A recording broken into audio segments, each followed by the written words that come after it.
the most realistic online racing sim ever made. This is iRacing.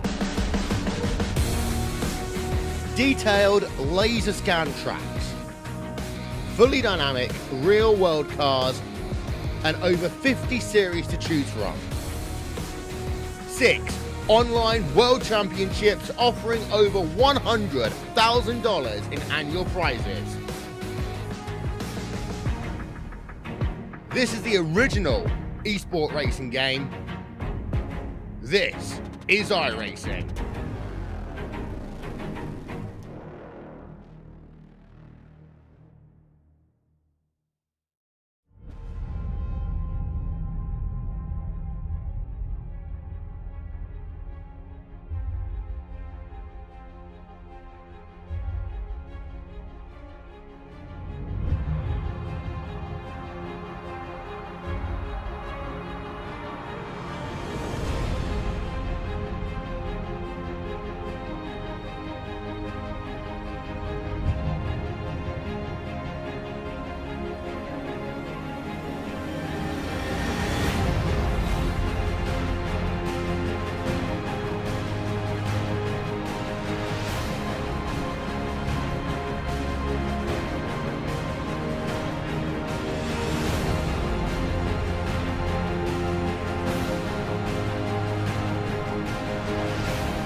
And we're back with live action from the Dynasty Racing League Cup Series. Tonight, we visit Dover International Speedway in Dover, Delaware for the first race of the second round here in the playoffs.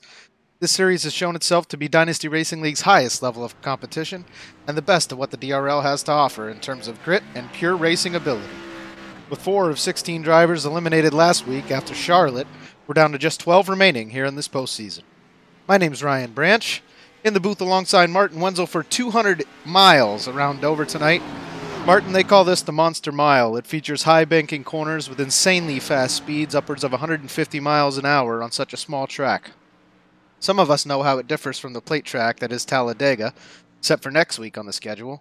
But how will Dover test our drivers tonight in comparison to, say, Charlotte last week or even Richmond the week before that? The start of the race and any restart's going to be the first challenge these drivers have to deal with. Is that wheel spin on the start.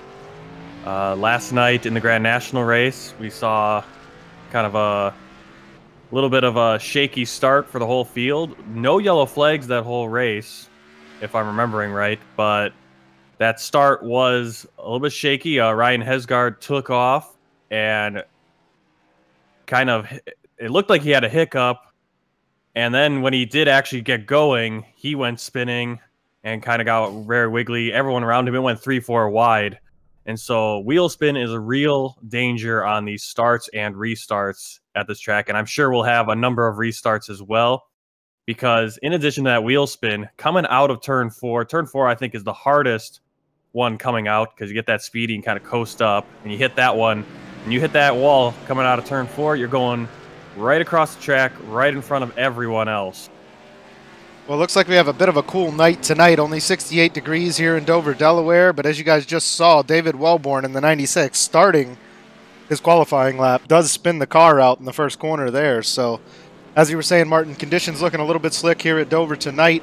We have some exciting racing action for you guys this evening. As you can see with these point standings here, there are all of the win bonus points from the regular season and from the last round of the playoffs have carried over into this round. So we see Anthony Burrows sits atop the point standings with those 10 wins he has coming into this one, sitting at 3,030 points. Wade Hustad just 9 points behind him with 7 wins under his belt, followed by Chad Presnall with 2 wins, Thomas Harmon, Hunter Johnson, and David Wright with 1 win apiece. So we saw Jonathan Schwartz, Eric Johnson, and Aaron James all fall out of the playoffs last week. Eric Wolf did decide to sit these playoffs out. So Jonathan Schwartz with 3 wins, Martin, coming into these playoffs, wasn't able to manage making the second round. What happened to him? Well, it really came down. He didn't race last week, and that was what it did it for him. And I think Eric Johnson. Both those guys did not race last week, and that's what did them in. Come playoff time, you can't really miss a race. Yeah, it just goes to show how important each race is here in these playoffs. Yeah, the standings are so tight, the point difference. You see it again right now, just looking at the points. You know, Burrows has a 9-point lead over Hustad, and then there's about 15-point gap between Hustad and Presnall. But then everyone else between Presnall and David Wellborn, that's a 6-point gap right there between 3rd and 12th. So you got to show up and you got to finish the races. And the way it goes is, I believe the first place driver gets 40 points plus the bonus points for the win. And then it goes down 39, 38, something like that, or 35, 34. And so even if there's only 12 drivers, or it looks like we're going to have a good field here, about 20 drivers, that 20th place guy is still getting a good chunk of points. And if you didn't fill out an absentee form and didn't show up at all, you're getting 0. And 20 points is the difference between getting into the next round and being bounced out. Yeah, every race is Schwartz and Johnson. Every race is definitely going to matter here in the playoffs. You got to show up to every single one, and you have to perform in every single one. It's going to get tighter and tighter as these playoffs go on. We have 3 races left until another round of cuts. The first one here at Dover. Next week, we'll be coming to you from Talladega, which we know is a restrictor plate track, kind of anybody's ball game there. And then the following will be coming from Kansas, I believe. So that's another 1.5 mile, exciting track, nice wide track, typically a multi-groove track. Guys can kind of show exactly what they're made of there. But next week at Talladega is anybody's race, Martin. We could see somebody like David Wellborn, who barely snuck into this round. You see him sitting there in 12th. He could come out and capture a win next week at Talladega. So Tonight's going to be important. These guys need to do their best to try to get a win here and not leave it up to a Talladega race in order to, allow them to get into the next round. But I expect to see some awesome racing here tonight. We have from 7th on back, so 5 drivers currently with minus 30 points from Anthony Burrows there with his 10 wins so far in this season. Those guys have a lot to compete for tonight, so we'll be watching closely. Mike Springer, John Theodore, Chris James, Dustin Musial, the 35 of Joshua Wakefield, and then, of course, David Wellborn in the 96 to see how those guys can do.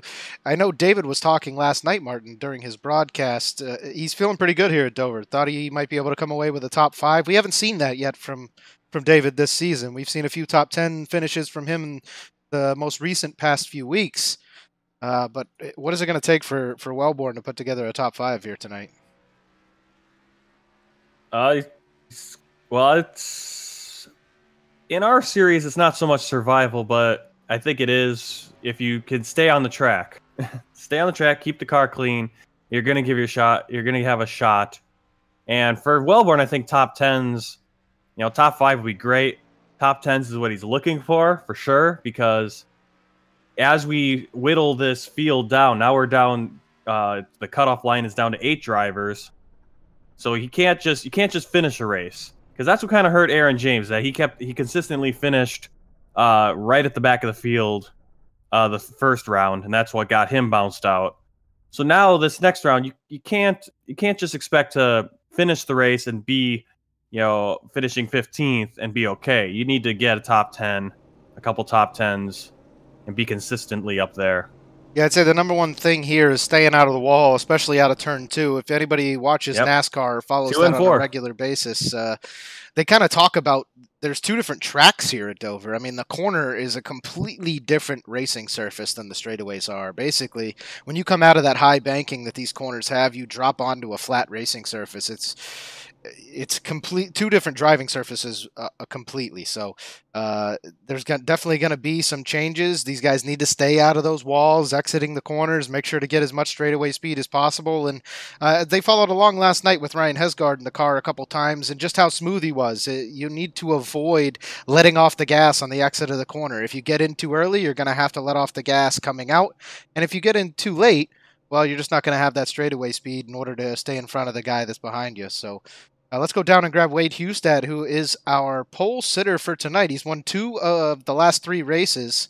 Those were 3 playoff races. Anthony Burrows took 1 of them, Wade Hustad taking 2 of them. Kind of on a hot streak here tonight. We'll go down and see what he has to say about his pole position. Wade Hustad, you got a copy, sir? Hey, Ryan, I sure do. Hey, man, you won 2 out of the last 3. You got another pole here tonight. How you feeling about Dover? We're feeling pretty confident tonight. Heading to the second round here, we're probably not going to push it too hard. So if we got some drivers that are going to drive well over their heads or maybe a little aggressive tonight, we're going to let them go, because we really can't afford any wrecks. Yeah, I don't blame you. I was just talking to the viewers about how Dover's kind of 2 completely different tracks. The corners are a beast in all their own, and then the straightaways just completely flatten out. Have you seen a lot of spins going on coming out of these corners here tonight? Yeah, I think a lot of people were trying to set a Q lap there in practice, but I bet you after about 20, 25 laps, you'll start to see guys kick the car sideways coming off of 2 and 4. So just watch for that tonight. That's where people are going to gain or lose time, and hopefully, we keep it together and have a long green flag run. I see some cool color change-ups on the car out there tonight. Go out and get the first win in that nice new paint scheme, man. Thanks, Ryan. We're going to do our best. Take it easy. That was Wade Hustad, our pole sitter for this evening. As the pace car drops down onto pit road, we are going to go green here at Dover. Wade Hustad out to a quick run. Chad Presnall spins the wheels, gets right up into that outside wall immediately. That allows us Caden Honeycutt around the 55, as well as Mike Springer in the number 12.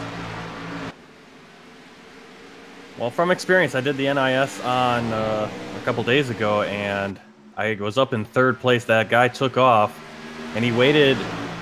The first couple times we took off, he took off in the corner, but then the last time he waited until right when that green flag came out, and now you're on that, like you were saying, there's 2 different tracks, and the wheels, like I eased right into the gas, and the car went straight right. I didn't slam it at all, went straight right. So depending on where that leader decides to take off. That was definitely later in the race. We do have cool track conditions tonight, but obviously that's not affecting the wheel spin very much, as Presnell did put himself right into that outer wall. We got the 62 of Anthony Burrows running just in front of the 55 here. Nice little paint scheme change on the 62 tonight, as Burrows is running the Breast Cancer Awareness Month paint scheme on the 62 there. I like the change.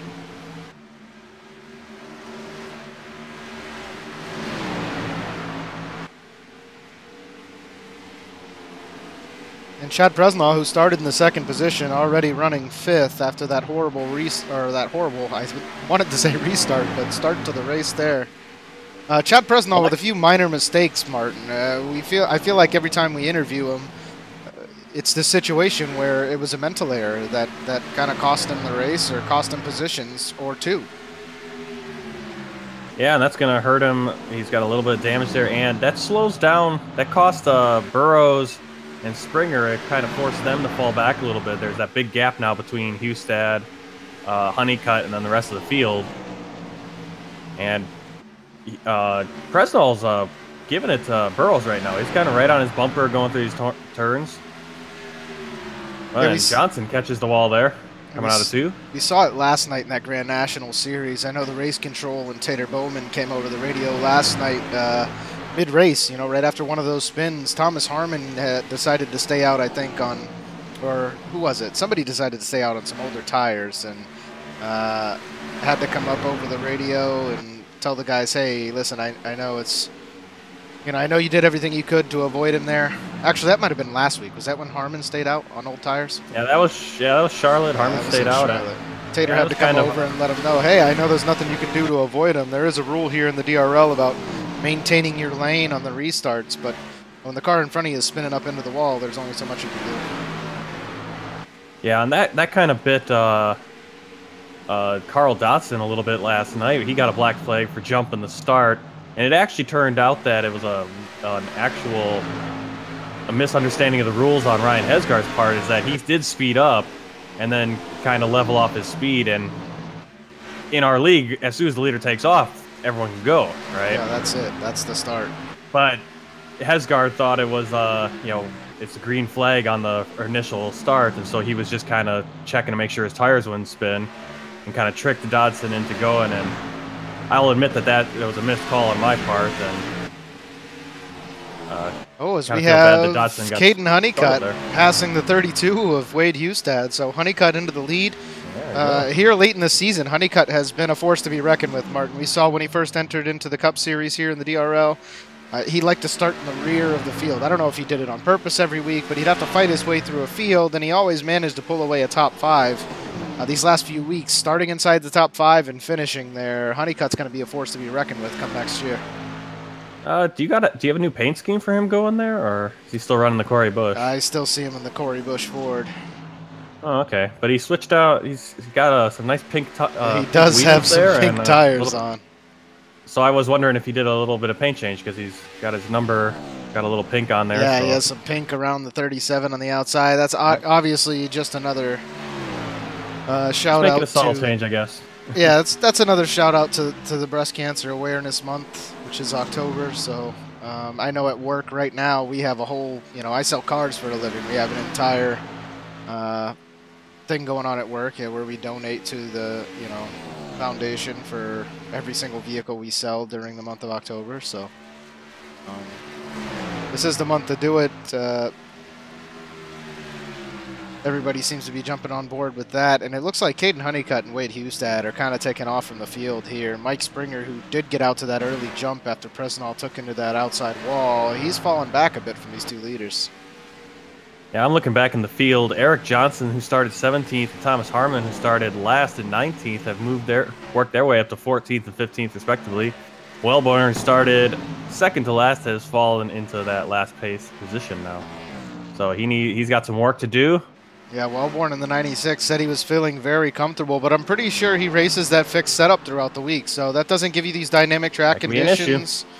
We've experienced that ourselves during the truck series. Yep. You race on that fixed track all week long, and then all of a sudden the track's a little bit warmer or cooler than expected, and it can completely throw off the balance of the car. It can, you know, change how you enter and exit every corner, and that could be a little something that you get used to with only an hour of practice going into these races. Yeah, I think for Wellborn is definitely hoping yellow will come out at some point to let him catch up with the rest of the field again.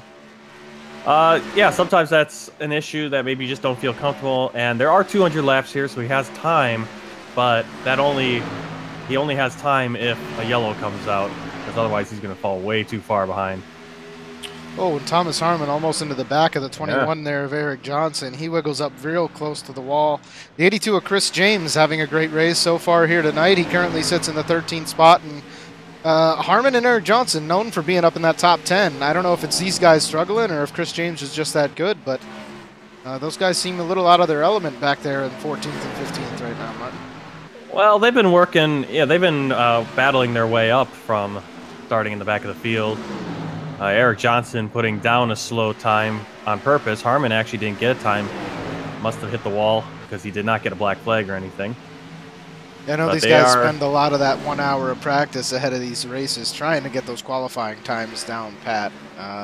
Tiny little changes in how you enter and exit the corners, and even in your warm-up lap, you know. Whoa! And there it is. And the 82 of Chris James hooks the 21 of Eric Johnson, who got a little bit loose. I think that was Johnson actually turning up into Chris James. Not much he could do to avoid that one, as Johnson did get loose coming off that corner. So we talked about the looseness out of these corners, Martin, and it's already reared its ugly head here tonight. Trying to... Well, yeah, it looks like... I'm going to go back and check it out right now, see if we can get a... Yeah, Chris James kind of goes... He's up there, and then he kind of comes down just a little bit. I would say about a half, maybe half lane, quarter lane. Not that much. Makes a little wiggle down. And Eric Johnson continues to run the same line. It kind of... It's probably... I mean, you could, again... So maybe that was on Chris James here. Let's go back and check it out. It was kind of on Chris James. It kind of came down just enough. Eric Johnson definitely didn't give enough room. Both enter the corner right next to one another. Eric Johnson was straightening the car out. Let's watch it from Chris James' view here. And see. Oh, yeah. Eric Johnson had straightened out, but he was still coasting into that. Yeah, Chris James really was still coming off the corner. He was still turning a little bit left to make sure he didn't touch the wall, and then he just barely hooked the rear bumper there of Eric Johnson. So I'd call that a bit of a racing deal. Not a whole lot we're going to be able to do about things like that, but unfortunate there for Eric Johnson. Not the way he wanted to start this next round. He did knock himself out by not showing up last week, but I guess it could have gone a lot worse for Chris James, who I think he does find himself in this next set of playoffs. Currently sits in the 9th spot. Oh, he was a surprise. When he found out he had made it to the next round, he was incredibly surprised because he's another guy. He really struggled last week at Charlotte. He was actually playing, I guess, out of controller because he was out of town. Yeah, I actually trying to make a go of it, and he was really slow.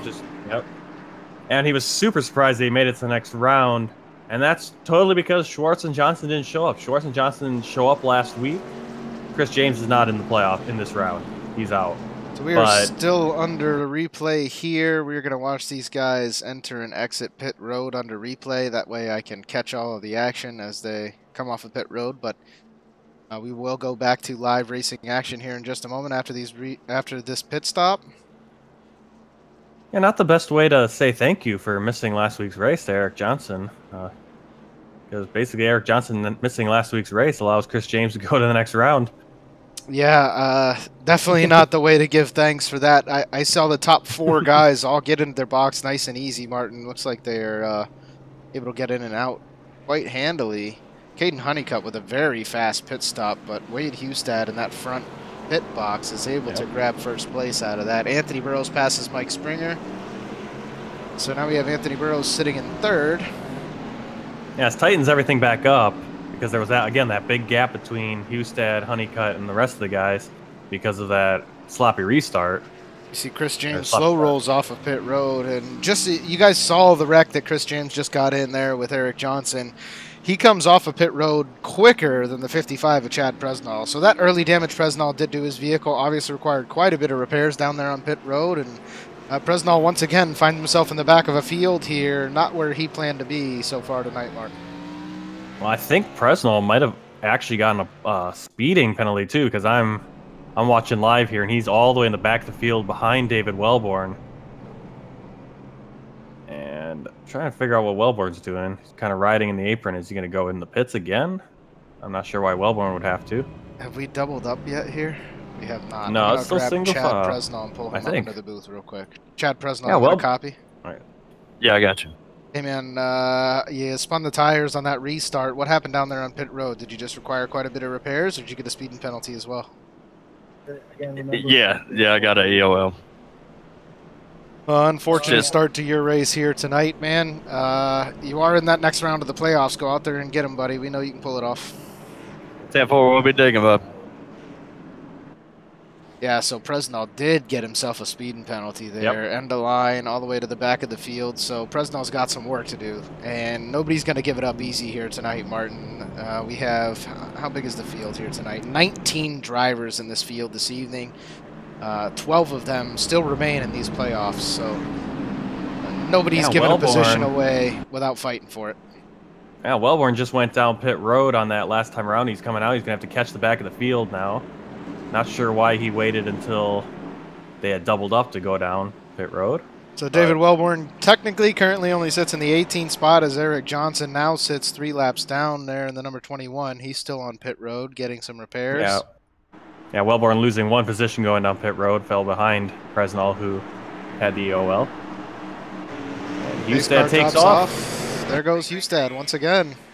Out to a quick A little bit lead. of wheel spin by Springer. Springer kind of gets up in the outside wall, so wheel spin still plaguing these guys. Not as bad as that first. As bad as it was on that first one, that's for sure. Eric Johnson has been down pit road for almost 300 seconds now, so 5 minutes down there on pit road. Not what you want to see out of Eric Johnson on the 21.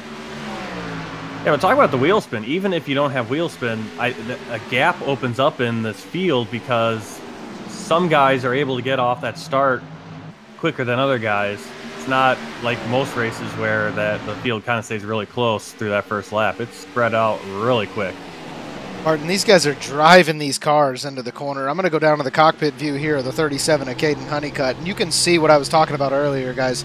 How much speed these guys carry into a corner. Watch how aggressive Caden is.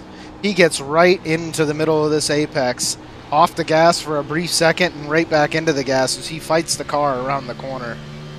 The 37 is showing everyone else how it's done right now. Already out to a quarter-second lead over the 32 of Wade Hustad.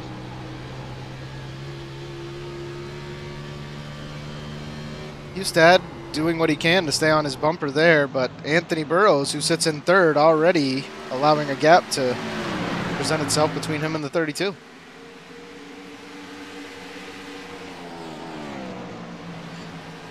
So, Martin, something I got to talk about. I know it's early here in these playoffs. The 62 of Anthony Burrows, dominant last year during the Cup Series here in the Dynasty Racing League, has been dominant so far this year with 10 wins under his belt, the most winningest driver in DRL history. But the 32 of Wade Hustad kind of seems to be on another level as of late. Yeah, Hustad's definitely pushing Burrows. He's got 7 wins on the season, including 2 in the playoffs, I believe, right? Yeah, so, I mean, we move into these playoffs. Anthony Burrows held 9 wins, Wade Hustad with only 5, and now he's 7-10. So Hustad is closing that gap. I don't know if he'll be able to get a win here tonight, as we still have a lot of laps left here this evening. But Wade Hustad just, I don't know, lately he seems like he's on a whole different planet. I think last week or a couple weeks ago he got into that, he lost, got into that wreck with Thomas Harmon. Yeah, he's looking really great that week as well. And then Harmon kind of, Hustad didn't call his pit entrance. Harmon so got that set into him the back rear a of little him bit. and sent him right into those barrels. But Hustad's still able to come out and I think capture a top 5 that week. So yeah, he did pretty good considering all the damage. He stayed out there, and he did lose that. He did lose the. I think he was only 2 points behind Burrows at that time, and then kind of lost that advantage. But with the reset going into the next round, he's now only 9 points back because of that 3-win difference. Now, the main thing we got to keep in mind here is it doesn't really matter the bonus points. It doesn't matter necessarily who wins each one of these. As long as you make it into the next round, you can finish in those top 5s consistently. Do you need to go out and get a win? No, you don't. The only race it's really going to come down to is Homestead there in the last race of the season. But fighting into that top 4, after this next cut, we got 8 drivers left. And Martin, there's a lot of good drivers in this league. I mean, if you think about Wade Hustad, Anthony Burrows, Chad Presnall, you got Thomas Harmon, all of these guys here at the top of this point standings. Hunter Johnson, David Wright, Mike Springer, John Theodore. All of them have a great shot at Homestead. The question is, there's only room for 4 drivers at Homestead. I mean, we got 3 guys with a win in Harmon, Hunter Johnson, and David Wright. And we got a caution. Only 4 cars are going to make it in that last race. Who is that? We're going to go down here real quick and try to find this caution flag for you guys. Josh Mayu looks like he dropped into the last position there, so it must have been something with him. Go back and see if we can get a replay of Mr. Mayu and see what might have happened here. It looks like coming out of turn 2, Hunter Johnson actually gets into his rear end, sending him loose down that back Hunter stretch. Johnson was headed to the outside of the 61, and the 61 wiggled up just a little bit. Hunter Johnson barely clips him in the back. Doesn't look like much damage was sustained there by the 61 or the 98, so Hunter Johnson, or Josh Mayu, able to keep control of the vehicle, get it down in the grass, and he's doing okay. Yeah, I'm surprised that brought out a yellow. There were a couple last night that actually were worse than that didn't bring out yellows. Yeah, he got going nice and quick there, and it still brought out the yellow flag, so watch these guys come down pit road. Yeah, to finish what we were talking about with the points, I think Burrows and Hustad are pretty secure, barring them having completely awful races in that last round before Homestead, because they do have that advantage of the regular season win, or the wins they're carrying. You know, Burrows has a 30-point. He gets those 30 bonus points at the start of every round, and Hustad as well with 20. What would it be? 21 bonus points. So Caden Honeycutt completely sideways coming out of the pit box there. Gave that about as much as he could and still unable to beat the 32 at Hustad. That front box is going to mean a lot tonight, Martin. Yes, it is. If we get a late race caution and these guys are still up front, Wade Hustad might be able to just sneak out a win just based on how he qualified. You see multiple drivers with over 20 to 40 second pit stops there. So Joshua Wakefield with some damage. David Wright with some damage, Chad Presnall and David Wellborn all spending a little too much time in the pits there. So, yeah, top five come out in the same order they went in: Hustad, Honeycutt, Burrows, Springer, and Alec Martinez. And then behind them, 2 guys, kind of on that cut line: John Theodore and Dustin Musial. Yeah, we've seen great racing from both of them so far this season. John Theodore joining late in the season was able to sneak his way into these playoffs and shown he kind of has what it takes to maintain top 10 so far this season. Question is, again, there's only room for 4 at Homestead. Is he going to be able to fight into it? We'll see going forward. But Dustin Musial, a bit of a surprise for me. Early in the season, Dustin Musial with less than stellar performances, and he's really shown up the last few weeks, Martin, and shown what he has to some of these other drivers. Yes, he has, and I think he would have made it fine. He didn't get any help really from Schwartz and Johnson missing that race. He had gotten into that top 12 on his own merits in the playoffs. Yeah, Musial was in either way, even without those guys showing up last week. Yep. I'm just, again, like I said, it's like Burrows and Hustad have such an advantage going into this.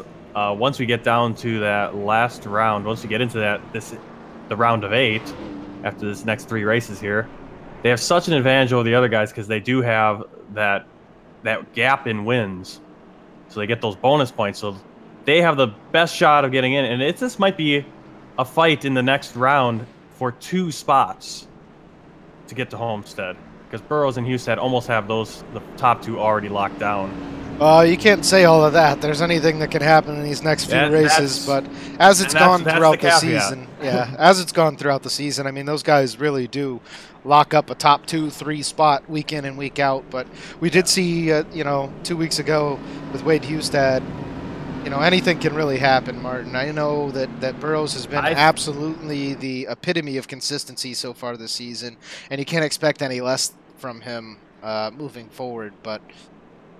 the round of 8, really can happen. Round of 8. Yeah, I doubt. I mean, even if something catastrophic happens to Burrows and Houston this race or next race, I think they're still good for getting into the round of 8. But then you need to hope. The only way that I think they're getting bounced out of Homestead is if they have something really bad happen a couple races in that round of 8. And the way they've raced all season, as a gambling, if you're gambling, the bets are all on those guys getting in. Little wiggle out of Hustad and Honeycutt on that restart, but they're able to create a gap over Burrows.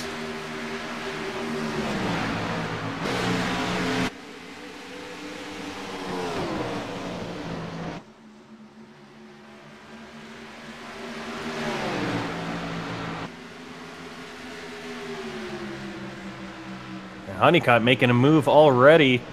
Gets the inside, pins himself on the inside there. Hustad looks like he's just going to let him go. Not going to try to burn the tires off this early. He knows he's battling Burrows in these playoffs, not Honeycutt. So if Honeycutt wants to drive aggressively right now, he's going to let him go.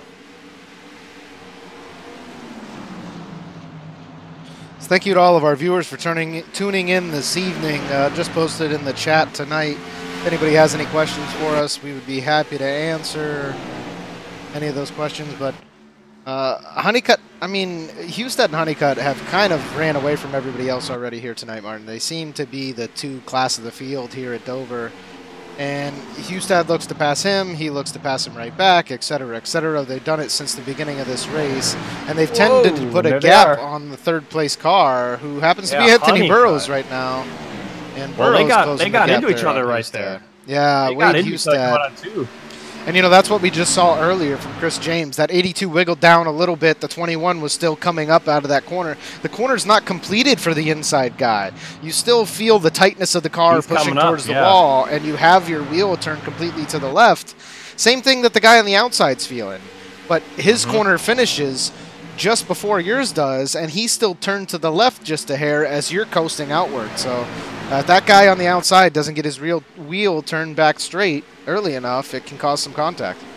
Yeah, if the guy on the outside is not confident that he has actually completed the turn, he's going to still have that wheel, and he's going to wiggle down just a little bit.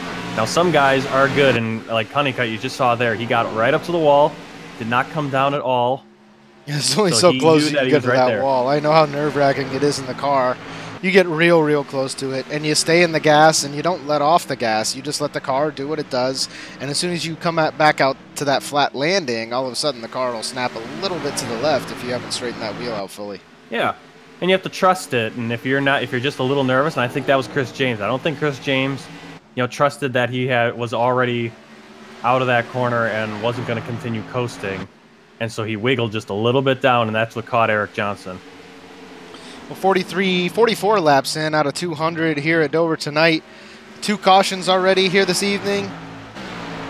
Once again, we have 2 guys out in front, Wade Hustad and Caden Honeycutt there in the 32 and the number 37 car. Pulling away from the field is Anthony Burrows here in the 62, runs just ahead of Mike Springer in the 12, followed by Alec Martinez in the number 92 and John Theodore in the 89.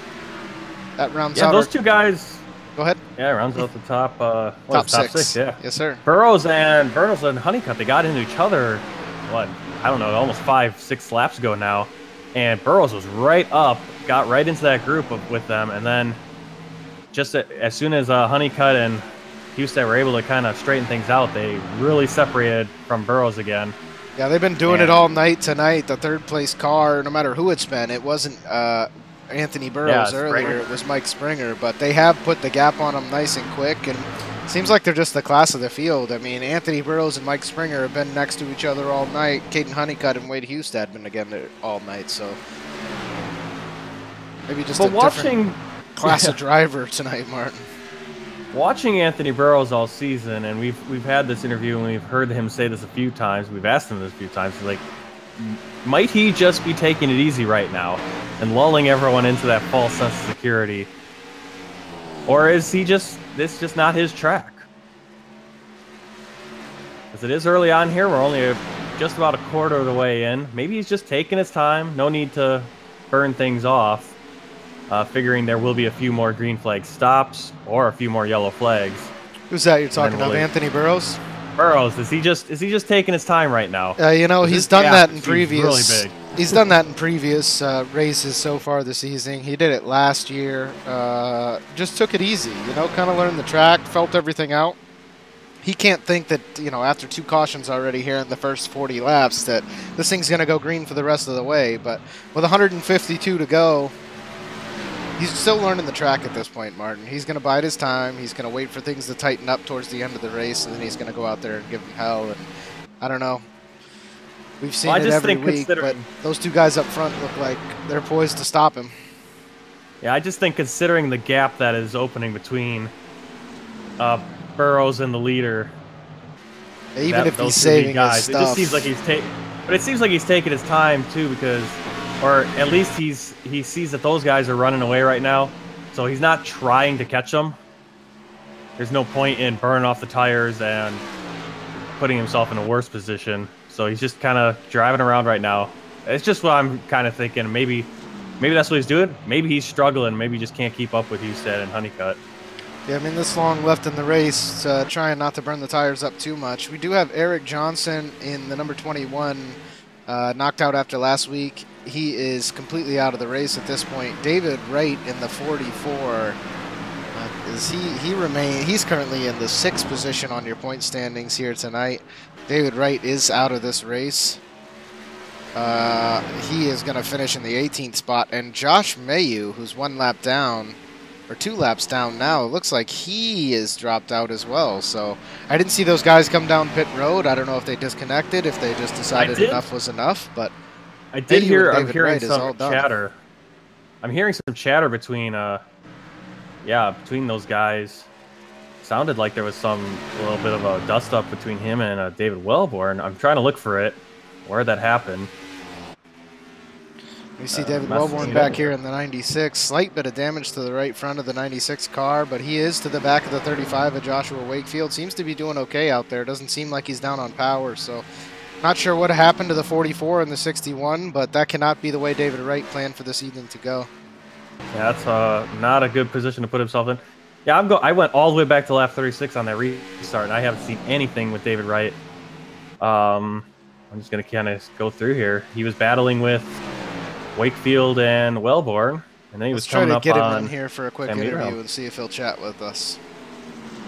Yeah, maybe he's having connection issues. Yeah, it looks like both those guys, just both connection issues for Josh Mayu and David Wright, actually. It's just shown up. So I thought something had happened between Wright and Wellborn, because I heard them kind of sounded like they were snipping at each other, but it actually looks like Wright just had some issues connection-wise. I'm going to get him in here and see how he's feeling right now. I know it can't be good, so excuse any language that might occur in the next 30 seconds. David Wright, you got a copy? Yeah, I'm here. Hey, it's Ryan up in the booth. What happened to you there? Disconnected. Wow, so... my quality went in the red. I saw it go down, and everybody disappeared, so I pulled it inside, but I didn't know if it was me or everybody else. Did it wreck me? No, I don't think you wrecked. I think you just pits, disconnected like. completely. So you got into the pit road, and hopefully you can get reconnected out there and get some laps back, man. That's a unfortunate first race of this round, but I think you're pretty good at Talladega, man. Go out there and get them. Well, we're going to give it a shot here.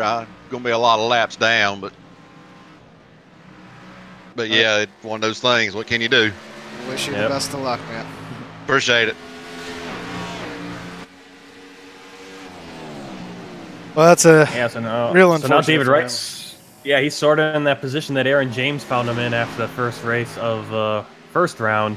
Yeah, it makes you feel bad, Martin. When you get, 7, 8, 9 points back, I mean, every position is a point, basically, is what we're looking at here. So it makes you feel like, oh, gosh, I need to finish, 3 times better than I normally do in order to just break back even. And it's kind of demoralizing going into a race. But, again, you never know what can happen. We still have, 142 laps left here tonight. David Wellborn, Joshua Wakefield, Dustin Musial, Chris James, John Theodore, and Mike Springer all have less points than David Wright does right now. So he has that 3-point padding based off his one win during the regular season. And he's got plenty of laps left here tonight for guys to make a mistake, and he still has 2 weeks coming up. So not talking about any major cutoffs here already. That's definitely not what he wanted to occur this evening. Well, if he can get out there, run the rest of these laps, finish the race, get those bonus points, and nothing else changes, he's going to fall back, but he's only going to finish position behind David Wellborn. 1 position behind David Wellborn. So that's 1 point. Plus, he already has a 3-point advantage, so it's going to be okay. It's not the end of the world, but it does put him in a little bit of a hole, battling to get into the next round. But the guys around him, because it is such a small field, there isn't a ton of guys in between him and guys like James, Wakefield, and Wellborn. 3 guys right ahead of him in points, or would be ahead of him in points after this race, and right there out on the track right now. Well, these guys currently have about 30 laps on their tires, probably another 30 or so to go before they're going to be coming in for some fresh tires. We are going to take a quick commercial break, and we will be right back with more live action here with DRL TV and the Dynasty Racing League Cup Series.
Welcome back, ladies and gentlemen, to the Dynasty Racing League. Caden Honeycutt still out to a commanding lead here so far tonight at Dover, catching the back of the 96 here at David Wellborn, and as he heads around him to the inside.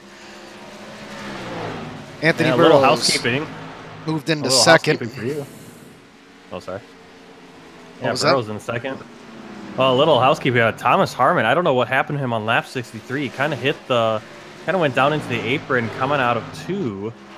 And then just kind of slowed down and came to a complete stop on the backstretch in the apron. And then he just got going again and is now down a lap and actually has just been passed by Wellborn. So we look at the 68 here. Might have possibly had a connection issue. Doesn't look like there's any damage to the car, so able to keep it out of the wall. But yeah, the not 68 sure of what Harmon, happened at all. Yeah, he kind of just went down into the apron and then just stopped for a while and went down a lap. Didn't look like he didn't get in anyone. That was lap 63, and so he's now down a lap. So that's gonna be Wellborn, Harmon, and Wright, all playoff drivers, down a lap. Speaking of David Wellborn, gets the car sideways. I don't know if he was trying to go down pit road or if he just found his car on pit road there. He did turn the car sideways. He's coming down through the pits now. I keep Yeah, pulling looks up like he these was point coming in standings, already. but Thomas Harmon currently sits in 4th after a win in the regular season. Him, Hunter Johnson, and David Wright. David Wright and Thomas Harmon both having issues already tonight. Yeah, so both those guys do have a little bit of a cushion with those 3 points, but Not enough of a cushion. definitely don't want to put yourself in that hole. Don't want to rely on just those 3 points to save you. So next week is going to be important for both those guys. Both those guys are good at the super speedways. Wellborn. David Wright had the win at Daytona to start the season. I know Harmon won Talladega in another league. I believe his win was actually at Texas, though, here. Chris James in the 82 down to the apron through that last corner. He allows the leader around him, so he will now be the first car a lap down as Anthony Burrows approaches the 35, or Caden Honeycutt, I'm sorry, approaches the 35 at Joshua Wakefield, looking to put him a lap down as well. Yeah, I know Chris James, Chris James went down started to go down pit road himself there. We had very few barely got in. drivers. Very few drivers on the lead lap last night. So 41 laps into a run here. These guys are already coming down for tires. We saw it from David Wellborn. We just saw it from Chris James 2 laps in a row, unable to really hold on to the car down on the apron. Chris James is going to have he's going to have to repair some damage because he hit those barrels coming in, actually. Clipped the right side of his car on those barrels, and so he's going to have to repair some damage as well. Yeah, it looks like they're not making the choice to go down pit lane soon enough, or they think they could wait a little bit longer. It sneaks up on them. Yeah, pretty tight corners here at Dover. It is only a mile track, and the car can handle itself a lot better up on that steep banking than it can when you get down to the apron. So, yeah, you really have to know if you're going into pit road, you kind of want to get into the apron. Maybe right at the end of the backstretch, get down there. Don't wait until, you can see Honeycutt right there. That's where a lot of guys have been going in. So one of our viewers, Ryan Hesgard, the winner from last night, said that Harmon disconnected from Discord as well. So Harmon maybe had a connection issue there. That's the reason he fell off like he did and had to stop down there on the apron. But again, he was able to keep the car out of a wall. He didn't take any damage. So I expect Harmon to make a little fight back here tonight. Yeah, we've been having a lot of connection issues with iRacing. We kind of talked about it last week that iRacing is working on getting their own servers, but I mean, I might even get booted here looking at my quality meters. So, oh, Martin, we expect your quality meter to be down anyway, coming to us from China. We would expect it. We would expect it, but actually, most of the time it isn't, which is the surprising thing. Some of these other guys have issues more often than I do. Yep, looks like I'm going to get dumped right now. Let's see if it corrects itself. But yeah, it's an issue that these guys and everyone, including the broadcasters, all of us, we have to contend with network issues. So as you were saying earlier, Anthony Burrows may be biding his time. We see him now catching the rear end of Caden Honeycutt. I don't know if that's just a long run thing, if Burrows is just better on the older tires, or if maybe Caden burnt his stuff up running as fast as he did early in this run. But Burrows is closing that gap, and he's putting a gap between him and 32 of Hustad. So Anthony Burrows feeling better later in these runs. He's got to be a guy who's hoping that a late caution does not come out here at Dover.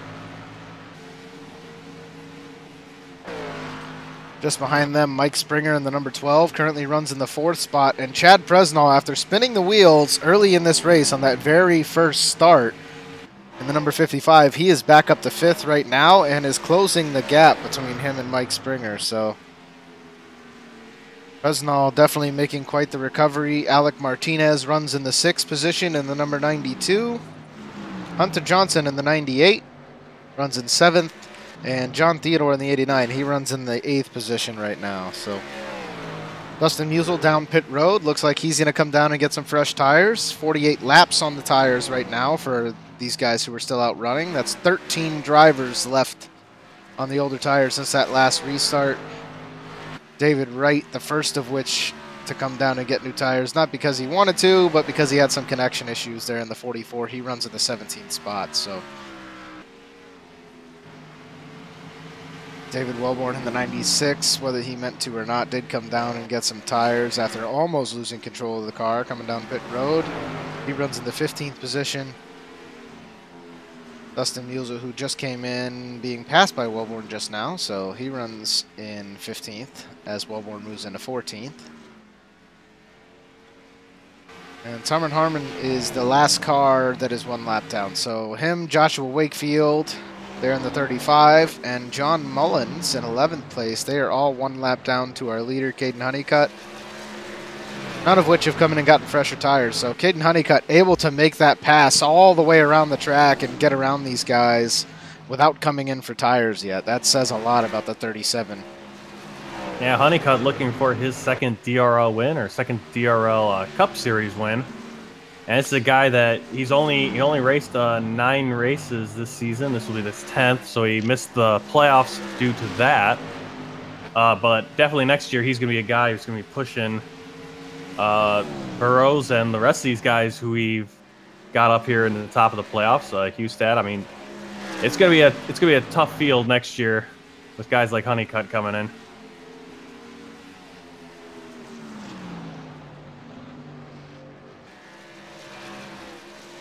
Joshua Wakefield coming down pit road. A little bit of a struggle getting in.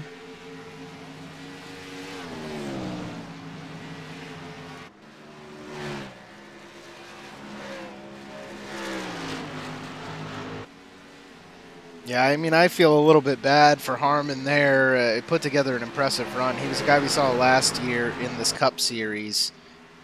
And he improved a lot year over year. We talked to him early in the season, Martin. He said he hadn't done a whole lot to improve. He just became a better driver over time, and he was able to come in, sneak out a win in the regular season, fight his way into these playoffs. Has proven himself to be a top 10, top 5 driver since.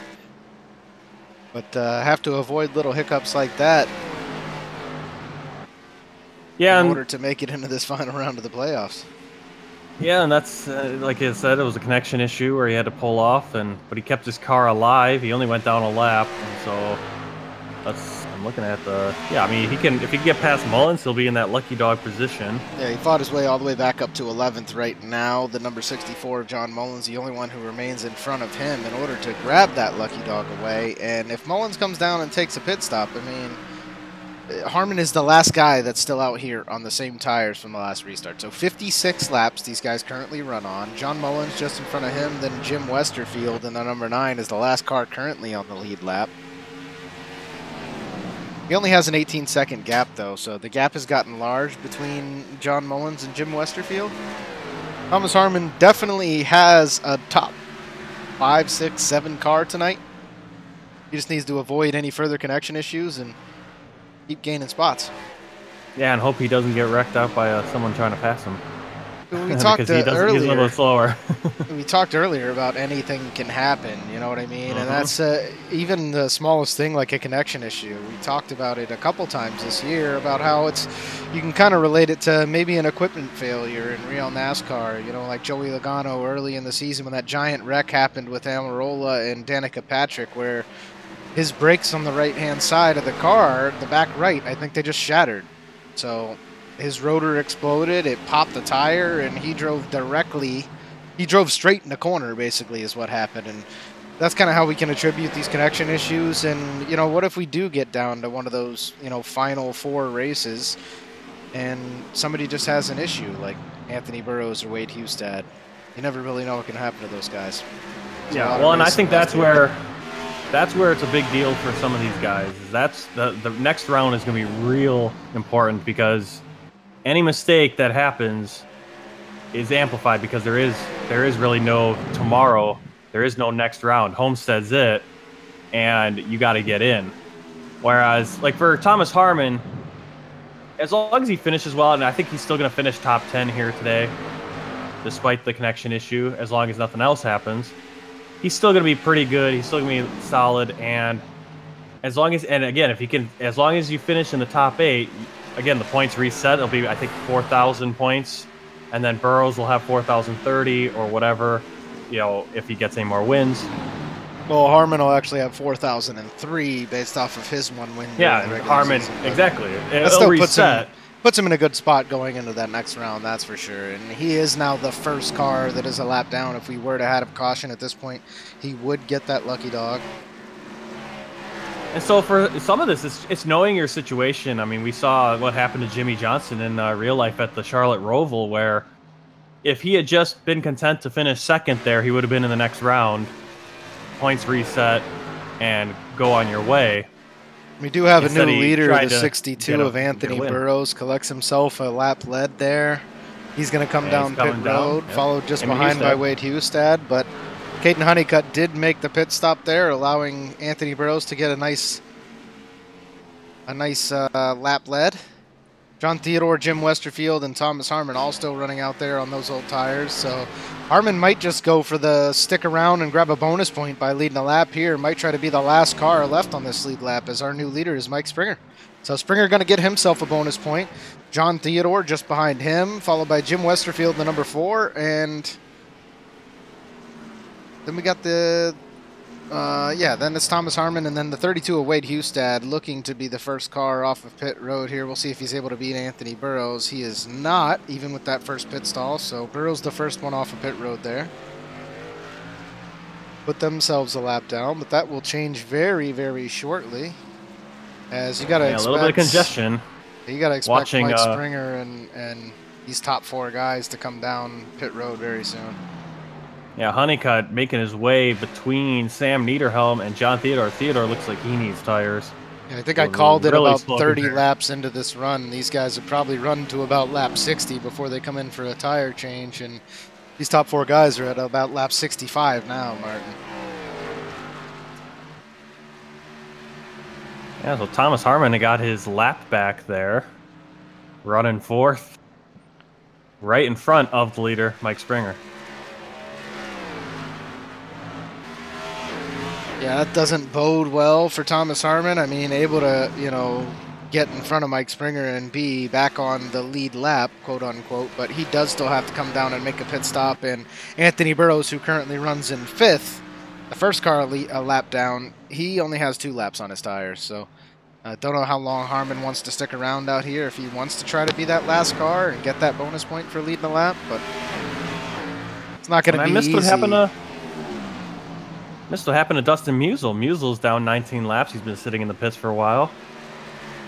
And so that's good news. Again, that's good news for David Wright, who had that connection issue, fell down 7 laps. He now gains a position because Musial is sitting in the pits. And Chris James had that issue getting into the pits when he came down, hit the barrels, and so he had to get quite a few repairs. He's 6 laps down. So David Wright can gain another position there. And so that's going to help him in that battle get into the round of 8.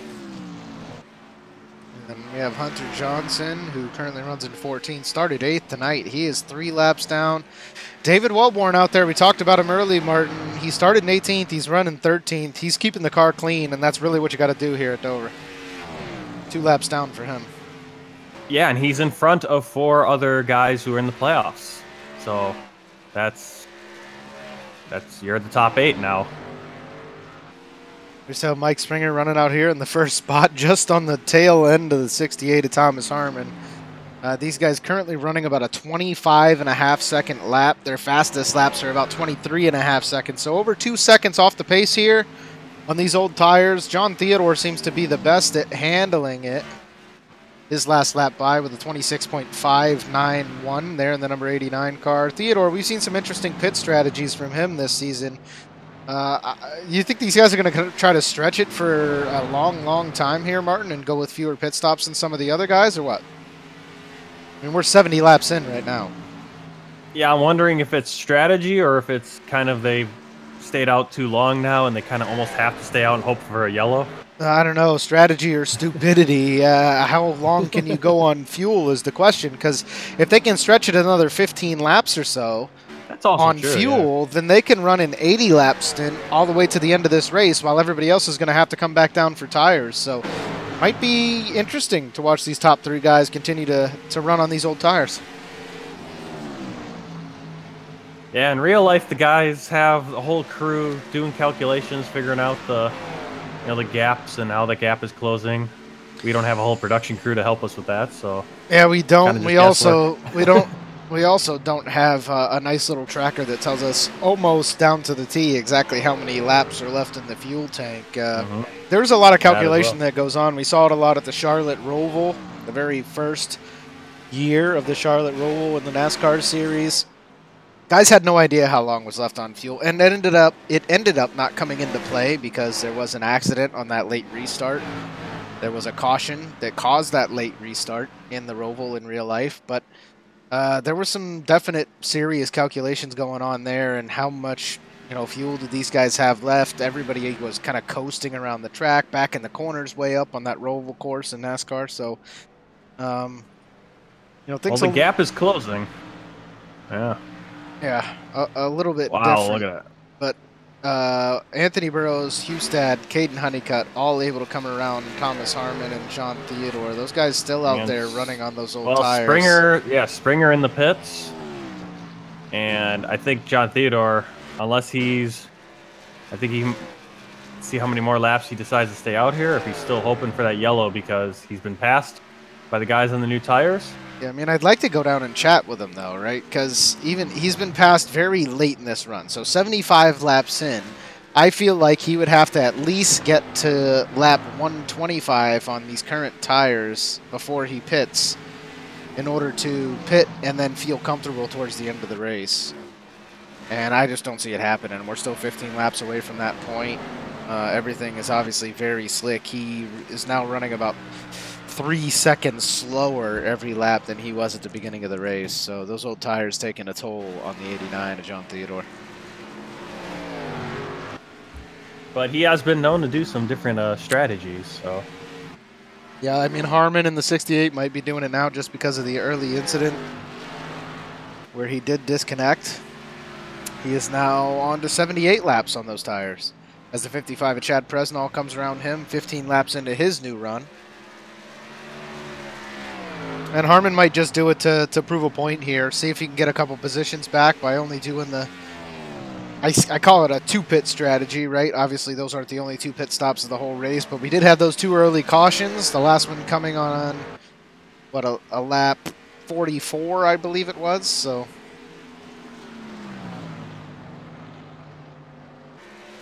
David Wright is down in the pits again. He sits 2 laps down currently. David Wright? So, yeah, he was 7 laps down. Oh, he's 8. Oh, I'm sorry. I don't know why it's showing me. That shows showing you too? interval. No, it says interval. I'm not sure what that. He's yeah, it'd be 2 laps. Yeah, he's 2 laps down from the next position. He's 2 Right. laps behind Chris James currently. Correct. And he's 8 laps down from our leaders. And then Chris James in the 80s, 5 laps down. David Wellborn 4 laps down. So Wellborn did just pit as well. He has 3 laps on his current tires. So these guys choosing to take a few more pit stops to feel comfortable out there on the tires. And it might not be bad, Martin. I think it kind of evens out in the end. If you see Wellborn just now came down, he probably plans to come down one more time. Just like a majority of our top running guys do, all except for Thomas Harmon and John Theodore in the 89. Looks like those guys are going to stay out and maybe only make one pit stop coming up here very soon and plan to run to the end of the race on those old tires. So Yeah, now Theodore's down a lap, and like I was saying, the strategy is like, is he waiting for a yellow flag? But if you get a yellow flag, everyone's going to come in, I would think, at this point in this run. And here he comes down pit road, John Theodore.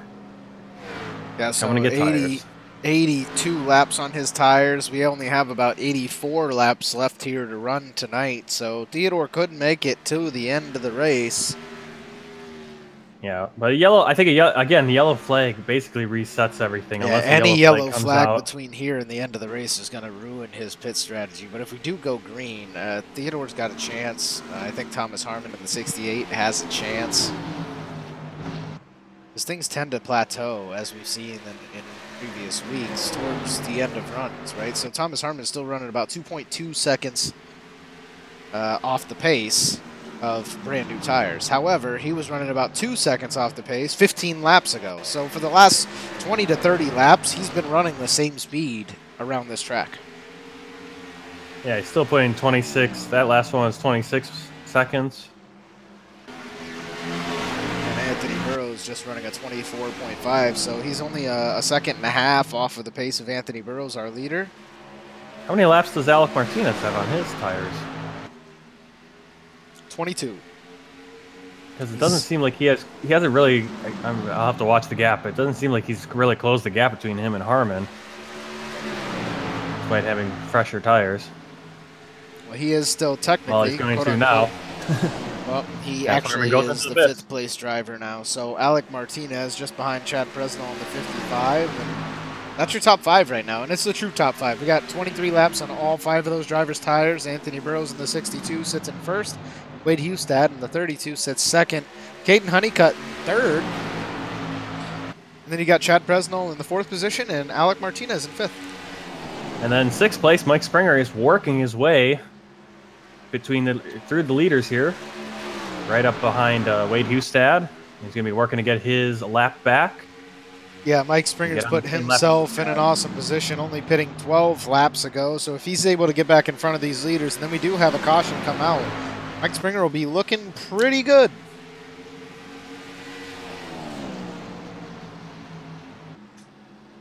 Thomas Harmon finally coming down to the pits, 15.4 seconds on pit road. David Wright is still down there, and Chris James in the 82 coming down pit road again as well. So, and John Theodore now 3 laps down. I wonder what happened to Theodore. Yeah, I mean, he should be I would think only 2 laps down because he got lapped as he went in. Right, and Thomas Harmon is only 2 laps down, but John Theodore was 3. So Harmon maybe he had a issue in the pits. Had a mistake down there on pit road. I don't know if you can go back and capture that, Mark. That was 5 laps ago. Yeah, let's see what happened. It might be because he's right on the edge also of getting this lap back, so it might have been it too. Just the timing. Yeah, as he's now only 2 laps down, not 3, as he comes around the 62. Yeah, nothing happened. Yeah, I think it was just the timing. Just as he came out, he got lapped again. So Thomas Harmon has now put a gap between him and Burrows and is going to continue to run away and try to catch back up to the rear of this field. But I don't know. I feel like the gap between Harmon and Theodore wasn't as big as it is now. We see Thomas Harmon currently running in the 12th spot. He sits just behind Hunter Johnson in the 98, who runs 11th. But Hunter Johnson has 25 laps on his tires, and Harmon only has 4. So Harmon in a good position. He's got to make these passes. He's got to make them cleanly and not let these guys mess him up as he tries to get around the track and pick up some time on these leaders.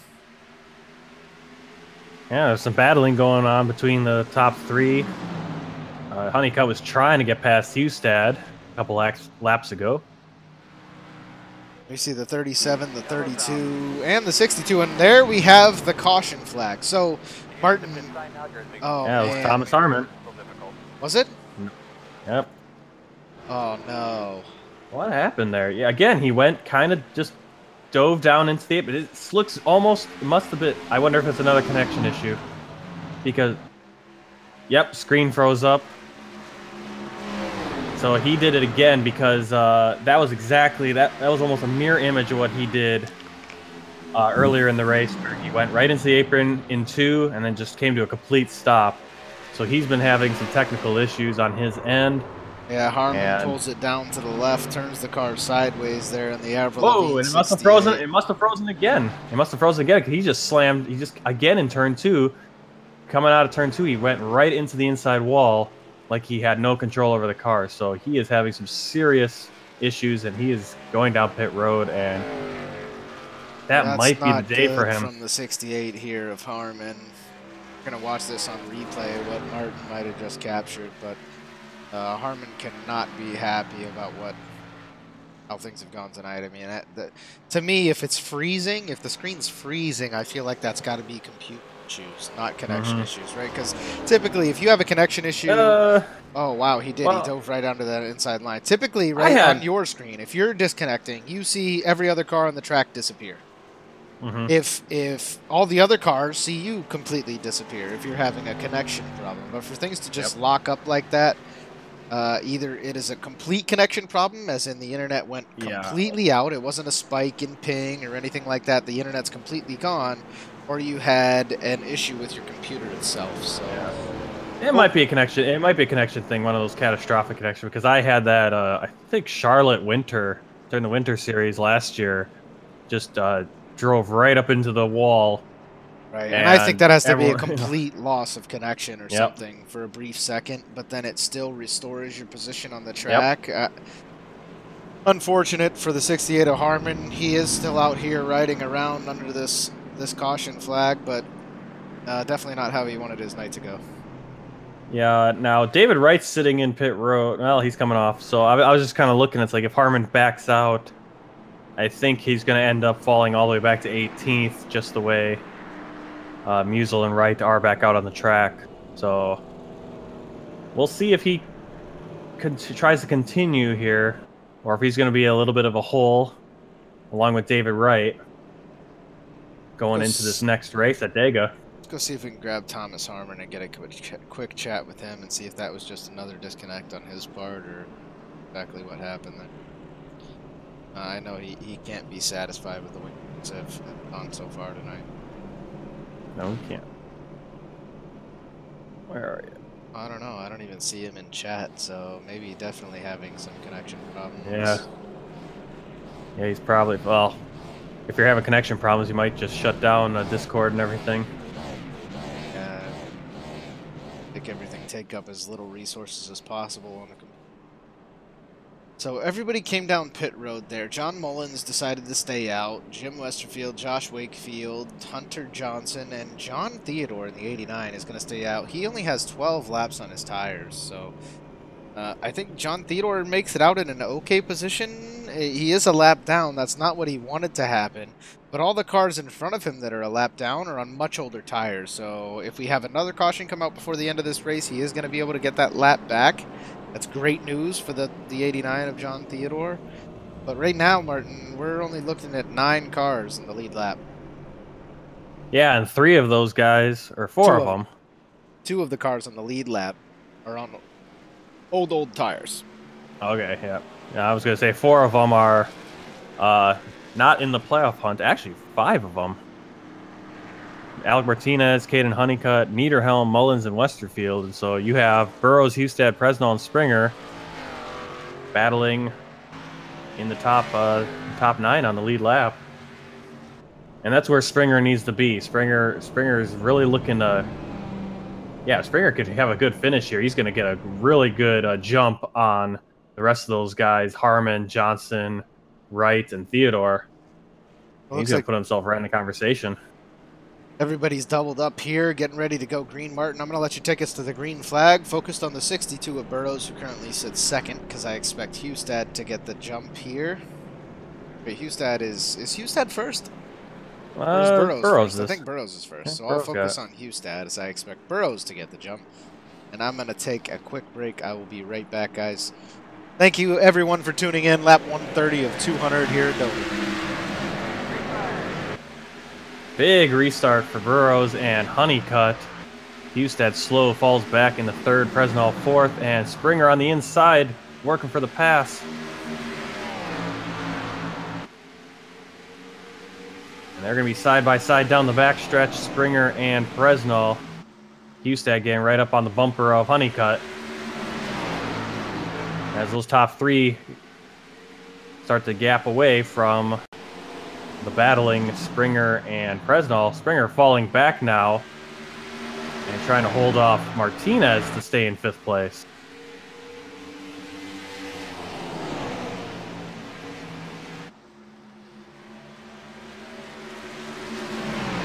Hustad right on Honeycutt's bumper, and the gap between those top 3 about the same between each car, about a car length between each of them.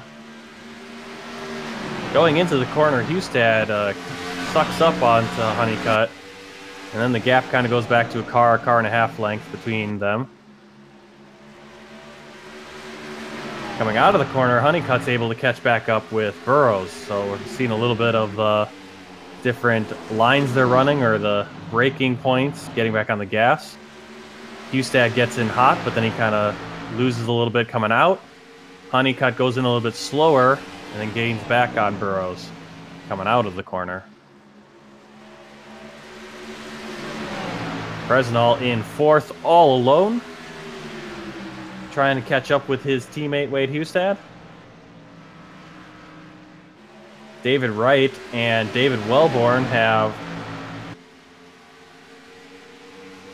Oh, sorry, jumped over a few guys there.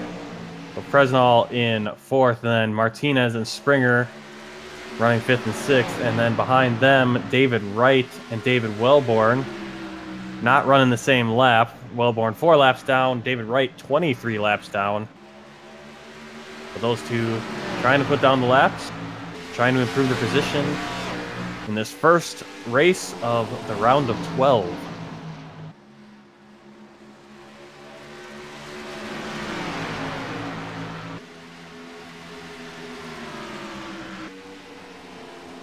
Gaps widening between Honeycutt and Burrows.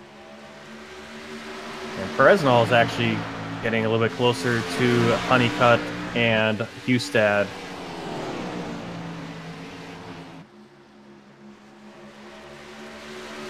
So Thomas Harmon back on the Discord channel now. Definitely had some connection issues for the second time tonight. As you were just saying, Hustad running just behind the 37 here of Honeycutt. Everything seems to have evened out as this race gone on, Martin. All these guys on fresh tires, 10 laps in to this run currently. And Anthony Burrows, Caden Honeycutt, Wade Hustad, and Chad Presnell all feeling pretty good in the car out there right now. Presnell, you see the right front bumper crunched in just a little bit from that damage at the very, very start of this race. The other 3 guys in front of him running clean. Yeah, Presnell closing the gap, or really, I think more Honeycutt and Hustad have kind of fallen a little bit back between Burrows and Presnell.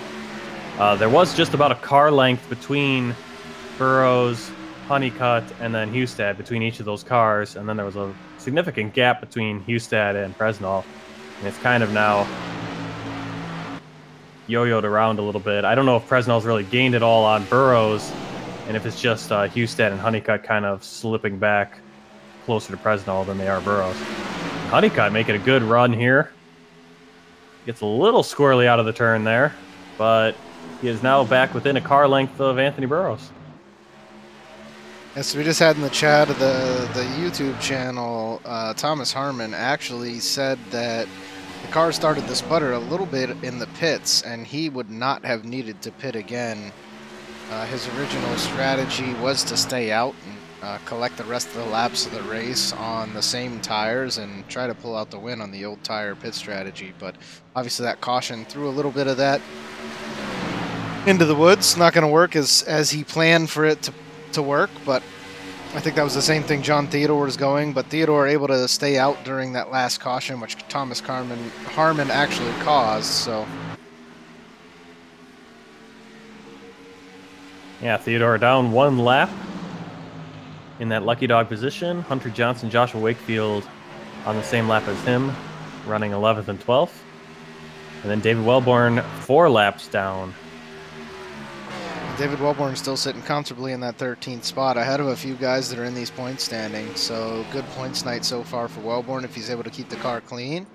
Joshua Wakefield, same goes for him in the 35, but he's coming down pit road now, so that's going to give David Wellborn a chance to gain some spots, hopefully get in front of the 35 here.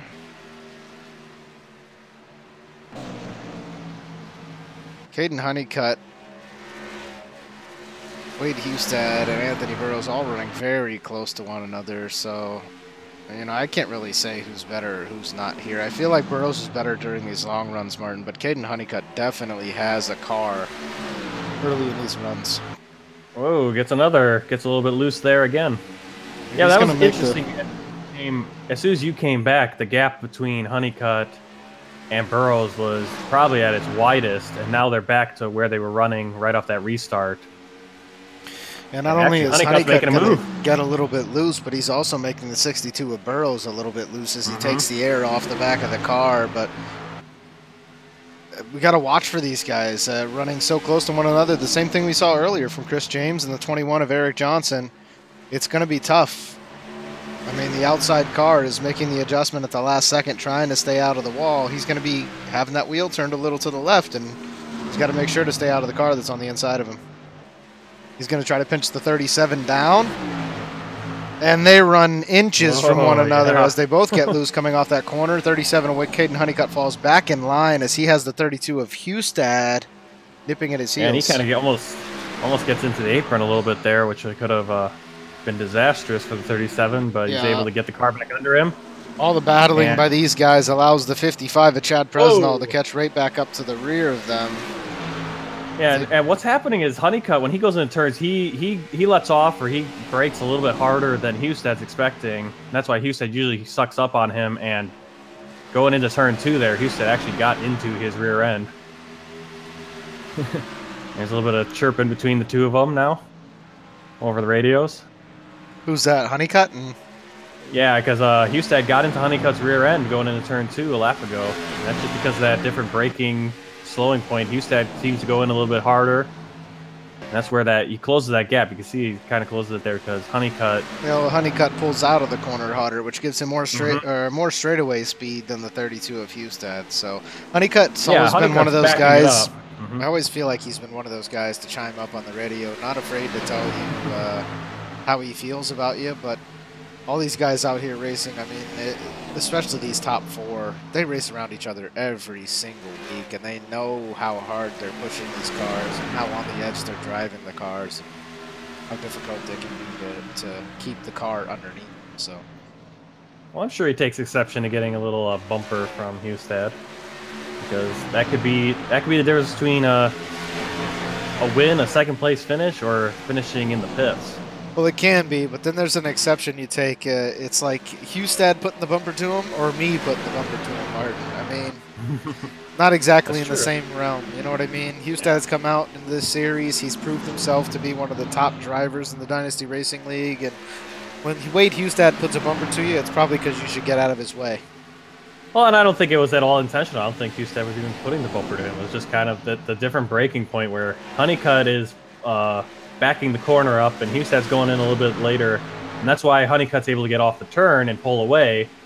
The gap closes as Honeycutt slows down going into the turn. See it right there. Yeah, we see it there. Hustad taking that right back line. Honeycutt running about a lane higher than the 32. Yeah, I'm surprised Honeycutt went up there, considering there was a left car right ahead of them. It is kind of hard to see around the corners. Comfortable. There's a difference, you know. Anthony Burrows, we saw how he struggled early in the night following someone. Now that he has clean air, he seems very comfortable out there in that front position. And there can be a big difference, you know. Not just the cars don't push. It's not like driving an Indy car, right? The car is not going to push right up against the wall just because you're running in the back of another car. The draft isn't going to affect your aerodynamics that much.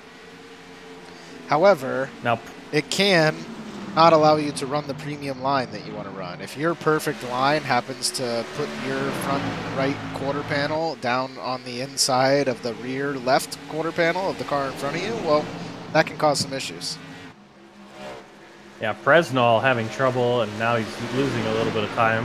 Had trouble, actually had John Mullins was right in front of him, got right up on his bumper, and now he's kind of fallen back, lost the momentum. Yeah, we saw the 55. He just come out of that last corner. He was wiggling a little bit, so might have burnt the tires up early, trying to stick with those guys as much as he could. Unable to hold on to the car as well coming out of these corners. We talked about it early in the race. The exit at turn 2 is absolutely brutal, Martin. And as the tires go on here, it gets worse and worse. You have to start doing counter steer and things like that. When you're in the race car, you actually have to pull your wheel to the right. It's either pull your wheel to the right to straighten the car back out and stop sliding, or you have to let off the gas. And as soon as you let off the gas, well, guess what? You lost all your straightaway speed. Mm-hmm. And the worst part is if you pull your wheel too far back to the right, guess what? You just put yourself in the wall. This is just a great race so far for Anthony Burrows. Burrows was really far behind early in the race. I said, was he just taking his time? Was he just learning the track, getting comfortable? Oh, Honeycutt is going to squeeze him and use Chris James as a pick. Anthony Burrows into the back of Chris James, and it turns the 37 and Caden Honeycutt around. For Honeycutt. Wow. We need to go back down and watch that all over again. Caden Honeycutt did take that inside line, was able to get around the 62 of Anthony Burrows, but Burrows pushed it through the corner, and Chris James unable to keep the speed of the 62. He turned him around, and that sent him down into the inside, right into the rear end of the 37 of Caden Honeycutt. Honeycutt didn't look like he sustained too much damage there. Let's watch this one more time. Yeah, that was a terrible. Like Honeycutt's over the radio right now, blaming the lap car for that, but that's on Honeycutt. That was just a terrible. And Burrows just kind of chimed over the radio himself, saying that was a really horrible time to make a pass. And I can see what Honeycutt was doing there, and Honeycutt won't admit it now, considering it backfired. But he was using Chris James as a pick. Oh, he was definitely using the 82 as a pick. And Burrows could not slow up enough, and Burrows wasn't going to slow up enough, and he used Chris James as a way to get back at Honeycutt and take Honeycutt out. I don't think Burrows was doing it on purpose. It's just there wasn't anywhere for Burrows to go, and there's not enough space for him to slow down. So Caden Honeycutt to the inside of the 82, and then all of a sudden the car's around. He's able to keep it out of the wall miraculously with the front end. He does slide sideways. Caden Honeycutt cannot be happy. And that's on him. That's on him. Watch it from Anthony Burrows' perspective.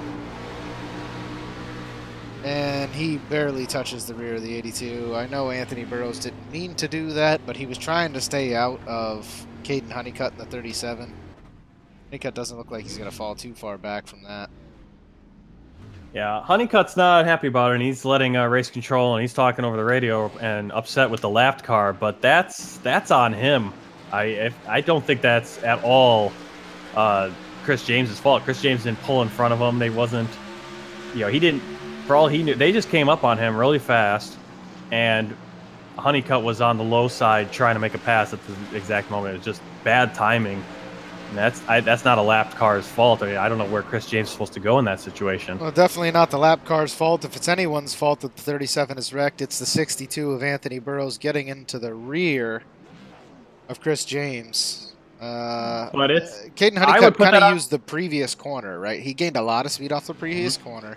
He beat Anthony Burrows down the straightaway, and then Anthony Burrows pitted another car into him. So I would be upset if I was Caden Honeycutt in the 37. I wouldn't be happy with the way that turned out, but I don't think he's down and out of the race at this point, Martin. He will be able to fight his way back in. We have 39 laps remaining. Probably have about 37 laps when this thing goes green again. Well, like you said, I mean, it's like you let off the gas in the corner and you're losing all your straightaway speed. It's like they're only Honeycutt forced the issue there, and it's really on. You could put the blame on Burrows. You could put the blame on Honeycutt. I mean, it's both of those guys because they can see the left car in front of them coming, and they're side by side. So one of them has to back out for that not to happen. Well, Burrows, Burrows should have, in my opinion, and again, this is all opinion-based. Everybody can argue one way or another. It's racing. It's very tough to make that decision in a split second. Anthony Burrows should have let out of the gas a little bit, gave the 37 the spot, and then fought to get it back. That's what Anthony Burrows should have done. He's a playoff driver. He needs to stay in these playoffs. That's what Burrows should have done as a playoff driver. Yeah, as a playoff driver. It could have ended a lot worse for the 62. The 62 could have sent the 82 to the right instead of the left, and then it would have ended his race, as the entire front end of his car would be the one that's crunched up. So, again, I don't think the 37's out of it, but Anthony Burrows should have made a little bit better of a decision there. Yeah. And again, it's like how much can he? Yeah, it's like how much is there that he can actually do? And you could see him during the corner realizing, oh crap, my lane's gonna be going away, and you could see him trying to move down. And the only option would have been to completely back off and really lose a ton of momentum and basically concede the race at that point. Because Honeycutt going on that low line just kept pushing up as he has to do. He can't hold it down there without completely going loose. So that was... It was just a racing deal, man. I think that's a tough decision based off of everybody. What do you really do? That's hard racing. I mean, Honeycutt had the run. He went for it. Yeah, he had the run. I mean, it makes sense, right? He runs for it. Burrows I kind of feel like Burrows should have backed off there. I feel like Honeycutt made the right decision. He did have the run in the straightaway. He dove it in the corner, and he had it clean in the corner. He stayed out of the 62. The 62 just caused the wreck. I don't know. For me, the blame, there's no blame. You can't blame Chris James for that. It's not the 82's fault. It's 37 and 62 fighting, and it's one of them, right? It's one of them has to make the decision, and both of them said, "Hey, we're going in here," and Honeycutt used 82 as a pick, and it kind of backfired. It backfired, but definitely wasn't what he planned to happen. He was the class of the field early in this race. He was doing fine while he had some clean air out there, and I think he was just trying to get back to that clean air position. You know what I mean? Be able to run out there in the first spot, put a gap on Anthony Burrows in the 62, and keep going with it. So. Well, being in that position, I mean, he was he was leading the race quite a bit and had a shot there to take the lead and almost had it. And if he had just been able to get away from, before that 82 came around and clipped him, or if the 62 had backed off, and the 62 definitely took a gamble there. And I'm not sure if it wasn't just he made the decision too late or was hoping for a different result, because that could have been really bad for the 62 and Anthony Burrows. Yeah, I mean, some of the viewers on YouTube, we had Dark Knight said something about how the only thing he could have seen happening in that corner was for Honeycutt to slide up into those guys on the outside line. Again, I think he was able to maintain his spot. He didn't, I mean, of course he came up the racetrack, right? That's what you do as you run through a corner, but he didn't come into the 62. Yeah. He just came up the racetrack. That's, he stayed his line. He got out of the corner just fine, and then he got pitted. Not what he wanted to happen. He came up just like it was him. It was just him and Burrows. And unfortunately, I think, Burrows was hoping that they would be able to make a 3 wide there, almost. And then Chris James let out of the gas just too much at the end of that corner as soon as everything flattened out. We talked about that early, too, how the racetrack flattens out. Chris James had to let out of the gas a little bit at the end of that corner. It's clear by how fast the 62 got into the back of him, so... Well, I mean, even if the 82 was going, going full speed, it's like this. He's not Anthony Burrows and Caden Honeycutt running at full tilt. I mean, he's a lapped car and has some damage. A lot of opinions to be had upon that, but we do have Anthony Burrows running in first. Wade Hustad runs in the second spot, and Chad Presnall now, after the start of this race, has made his way all the way back to third, and he's fighting for a top 3 here, trying to stay where he is in those point standings and make sure he makes it in the next round of these playoffs. And just a guess, I'm just guessing, I might be completely off because Springer and Theodore do have the same amount of points right now. But I think if Springer finishes in 4th here, he'll be in that top 4. It'll be Burrows, Hustad, Presnall, and Springer for top 4 in the standings. Yes, he will. None of those guys have wins, correct? I don't think Theodore or Mike Springer have a win. Yeah, but they're at the same point, so Springer to get ahead of him. Right, well, so he would be for the first guy we're looking at with a win, David Wright, Thomas Harmon, and then who? Eric Johnson in the 21, all 3 of which are pretty well out of the race at this point, except for David Wright, but he sits 23 laps down. So a great run by Springer today. Looking at position between Mike Springer and John Theodore. Those 2 guys, Springer in 4th, Theodore's all the way back in 9th, sitting a lap down, actually. Theodore sits a lap down. So Springer would have Springer is basically locked into the 4th spot right now, so barring something crazy happening to him. Yeah, I think it would basically be Burrows, Hustad, Presnall, Springer, and then Theodore. Both Springer and Theodore will kind of leapfrog Harmon, Johnson, and Wright, despite them having those wins. Yeah, just Harmon because of where definitely these guys are the finishing. Loser of this race. Wellborn actually sits 4 spots in front of Thomas Harmon, so even with Harmon's win, Wellborn will leapfrog him. So we'll be looking at Wellborn. Yeah, be close. Yeah. Let's look at these standings. So Wellborn sits 4 spots in front of Thomas Harmon. So he will actually be in front of Harmon by 1 point. Yeah, we'll be looking at David Wright. Same thing with David Wright. So Wellborn will be sitting right in front of Harmon. He'll be sitting right in front of... Actually, no. He'll be sitting just behind David Wright, who will be 1 point in front Yeah, of him. because those guys, those guys Wright still is have only 2 $2 positions in back hand. from David Wellborn right now. And then same thing with Chris James. He'll be sitting 2 points behind Chris James because he runs just behind David Wellborn in 14th place. So, I mean, Wellborn able to make up some points here. Those bonus points helping those guys a little bit up front. Definitely what David Wright needed after tonight's race. Definitely what Thomas Harmon needed after tonight's race. But Anthony Burrows, Hustad, Presnall, and Mike Springer all sitting comfy up there in the top 4. Yeah, and the only other thing that could really throw a little wrench into our calculations are you do get the, what is it, 2 bonus points for a clean race? Yeah, I don't think like is that. Anybody sitting at 0 incidents right now? Yeah, we got quite a few guys actually. Springer and Theodore, both 0. Hunter Johnson also. Alec Martinez, John Mullins, Sam Niederhelm, Chad Presnall. I still don't think that'll affect those guys' positions, as Sam Niederhelm's not in the playoffs. We do have Mike Springer there's a few. and John Theodore, but they're already cemented into 2nd or 4th and 5th. So, well, they're in the same position. But I think if one of those guys gets a incident here, that swaps them around a little bit. Well, Martin, as they run right now, we look at Mike Springer and John Theodore 30 points down versus Chad Presnall, who's 24 points down. If they finish 1 and 2 spots behind him, that's going to leave Theodore 6 points back coming in next week. But it's only going to leave Mike Springer 4 points back, or actually 3 points back, because he's going to finish 1 position behind Presnall. He's going to lose 2 points off that, but he's going to get those 2 points right back by having a clean car at the end of this race. Yeah, while Presnall has a clean car too. He's got 0 incidents? Yep. Even after touching the wall early?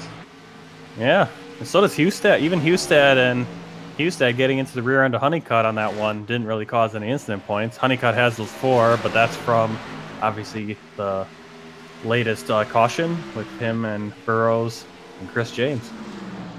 So now this is a battle that we've seen basically all season. Familiar sight. Anthony Burrows and Wade Hustad fighting for the win. And I think you could have asked almost anyone out there that this probably was what it was going to end up being. Early on, it looked like it might not be. It might be Honeycutt. And until that last incident, that looked like what it would have been. And right behind them, again, Presnall. This is sort of looks like last week, right? I mean, I think it was Wade Hustad and Burrows battling for the win, and then Presnall was right there kind of looking on in 3rd.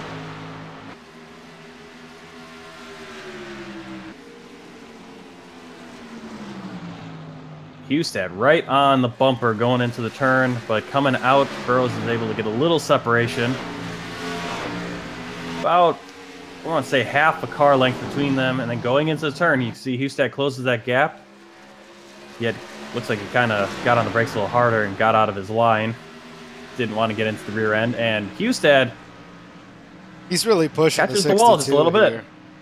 But he caught the wall a little bit there coming out on the front stretch. So I very seriously doubt it's going to hurt him. Again, the 22, he pulls down to the inside. So I thought we were going to have a similar situation to what we had with Chris James earlier, where maybe Hustad could use the 22 as a pick. Dustin Musial pulling off to the side. Yeah, getting out of the way. And about a three or four car lengths between the two now. And then going into the turn, it's down to about 1. Hustad gets it down to 1. Actually has a really good corner there. Then coming out, gap widens right back there.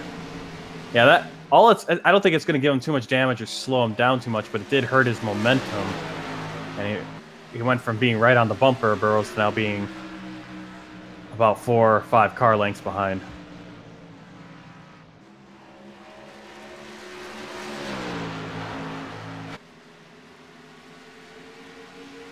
Yeah, Caden Honeycutt was not happy about that incident and actually got to the point where his chat has been muted.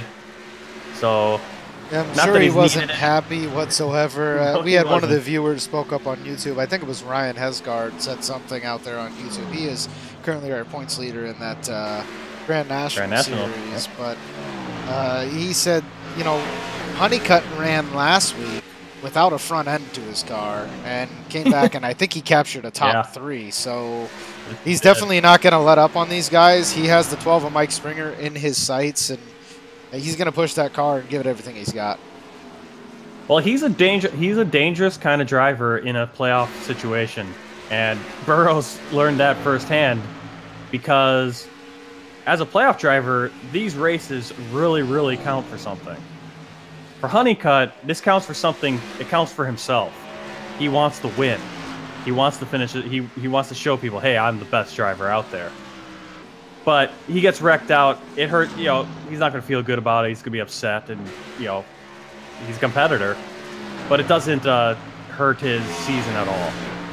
For Burrows or Hustad or anyone else he's racing against, you know, he's going to race them hard. And if they make a mistake, if they get caught in a pick situation there, like with Chris James, that could potentially, derail their entire season and their playoff run. So it's a dangerous kind of thing when you have a guy out there that is a really good driver and really wants to get a win, but isn't really battling for anything except for pride and bragging rights.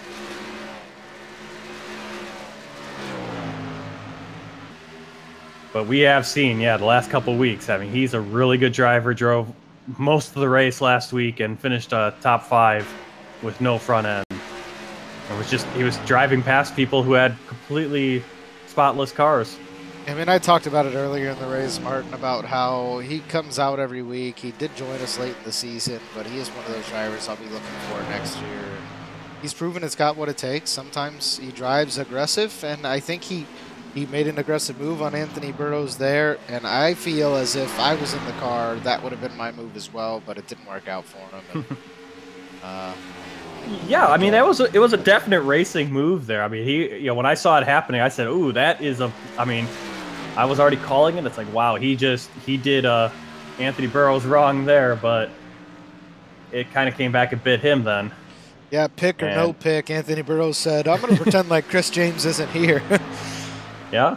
Got into the rear of him, turned him sideways, and that's that. So Anthony Burrows still runs out here in first. Wade Hustad trying to catch him from behind after dominating this race early. Hustad and Honeycutt looked like they were in a league of their own early in this race. We talked about Burrows maybe biding his time, and it seems like he did exactly that, as he feels much more comfortable out there running in front of the 32 this late in the race. Well, and I have to wonder, like, the way Burrows usually races, he's a very respectful driver. He usually doesn't pipe up. He usually doesn't do really dirty things. Was that on purpose? Did he kind of say, hey, you're going to drive me up into Chris James? Well, here you go. Or was that just a situation where he just kind of made the decision too late and couldn't really back out? Was that a move that he was intentionally doing that? Was it, or was it a Dale Earnhardt move where it's like, oh, I just meant to rattle his cage, and then he actually turns Terry Labonte on that last lap at Bristol or wherever that was.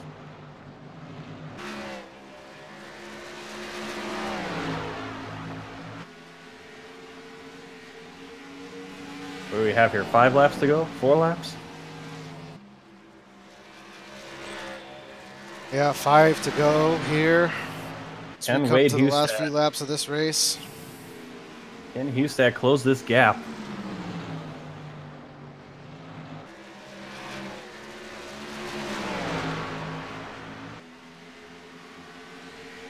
Well, he's closed it a little bit.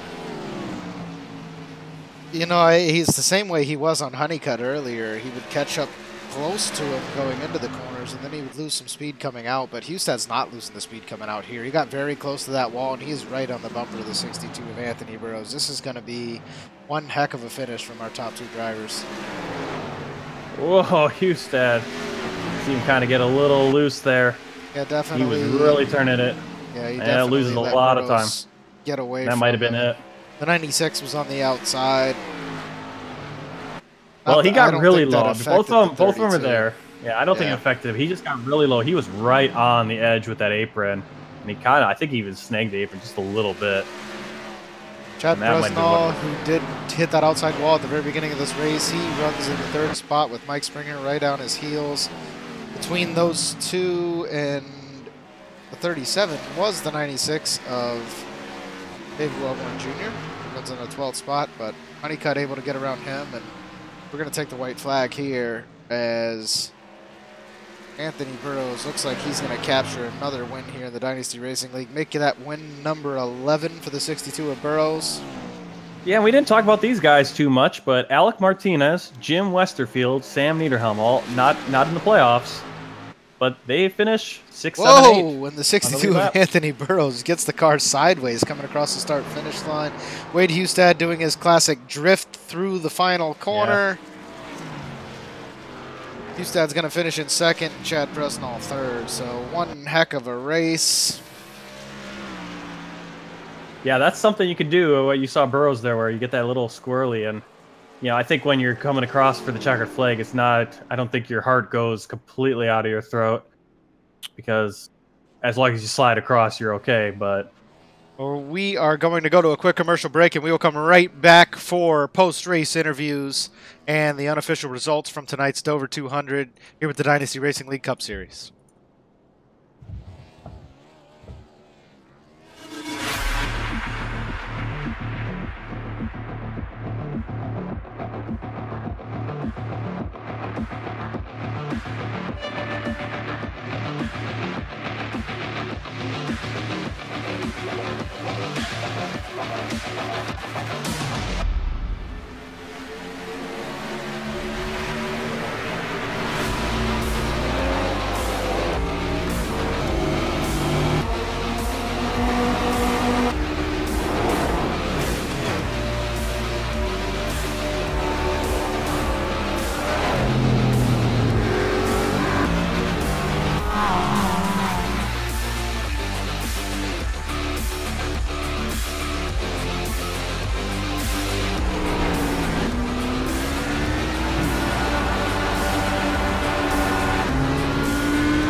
The most realistic online racing sim ever made. This is iRacing.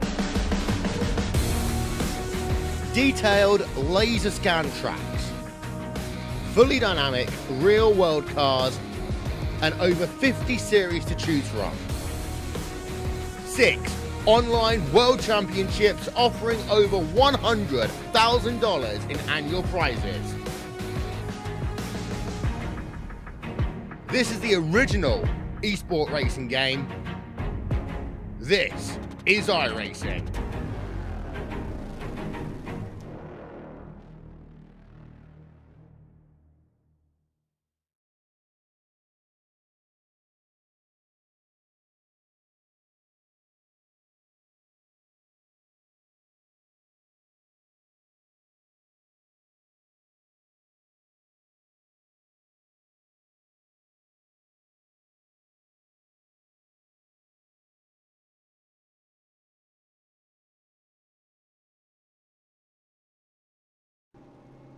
And guys, we are back.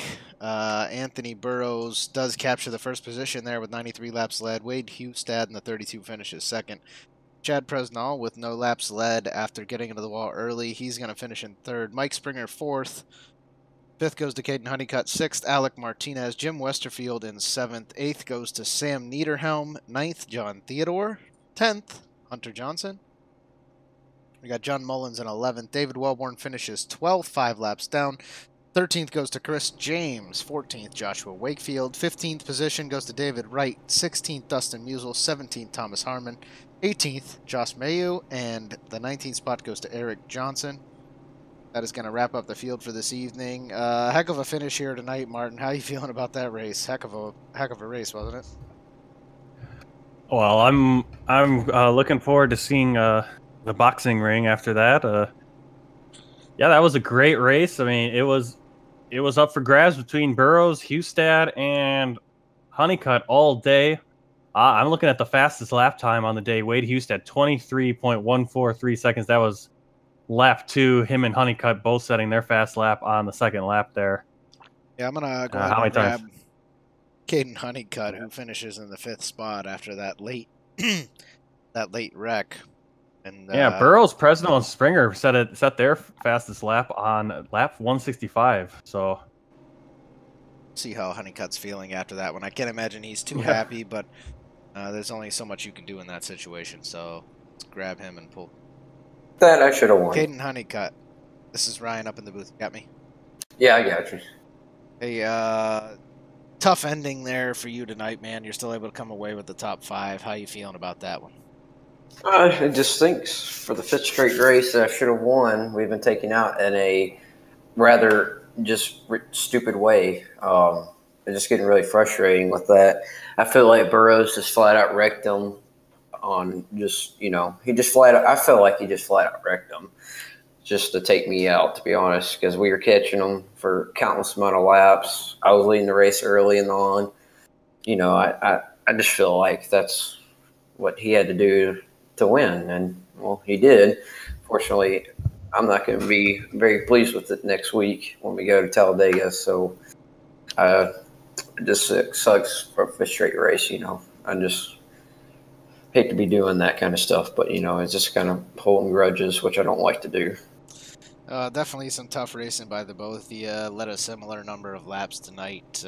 Definitely a different class of drivers and top, 4 guys? You, Burrows, Hustad, and Presnell. You all ran out there in the front all night and were really uncontested by anybody else. Mike Springer, who finished 4th, you guys put the gap on him pretty quick on every restart and was unable to keep up. But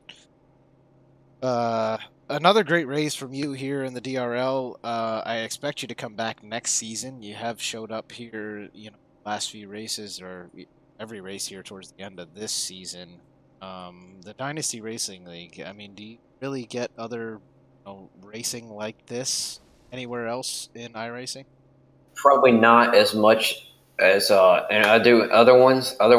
Official races I do are non-green flag racing. This place is green flag racing. You happen to play out the strategy, beat somebody on the racetrack instead of beating somebody on restarts and cautions. I really just like that part of it. And the people, man, I really like the people that we have. Just some I'd really rather not be in it, but I'm not going to point that out just because, but yeah, I think we have more green flag racing than definitely any other racing I've been in, which is great. I know a lot of people like that too. So that's one thing I really do pick out about this league, and that's what I really like about it.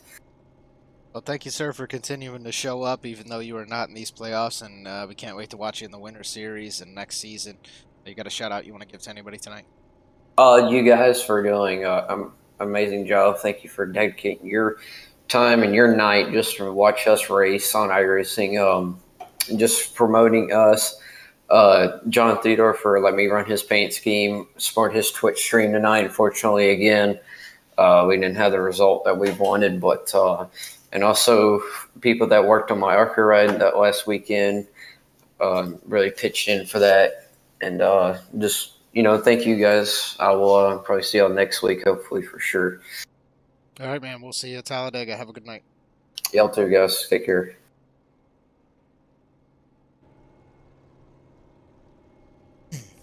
And that was Caden Honeycutt in the number 37, our 5th place finisher for this evening. We're going to grab Mike Springer, who finishes 4th, and bring him in.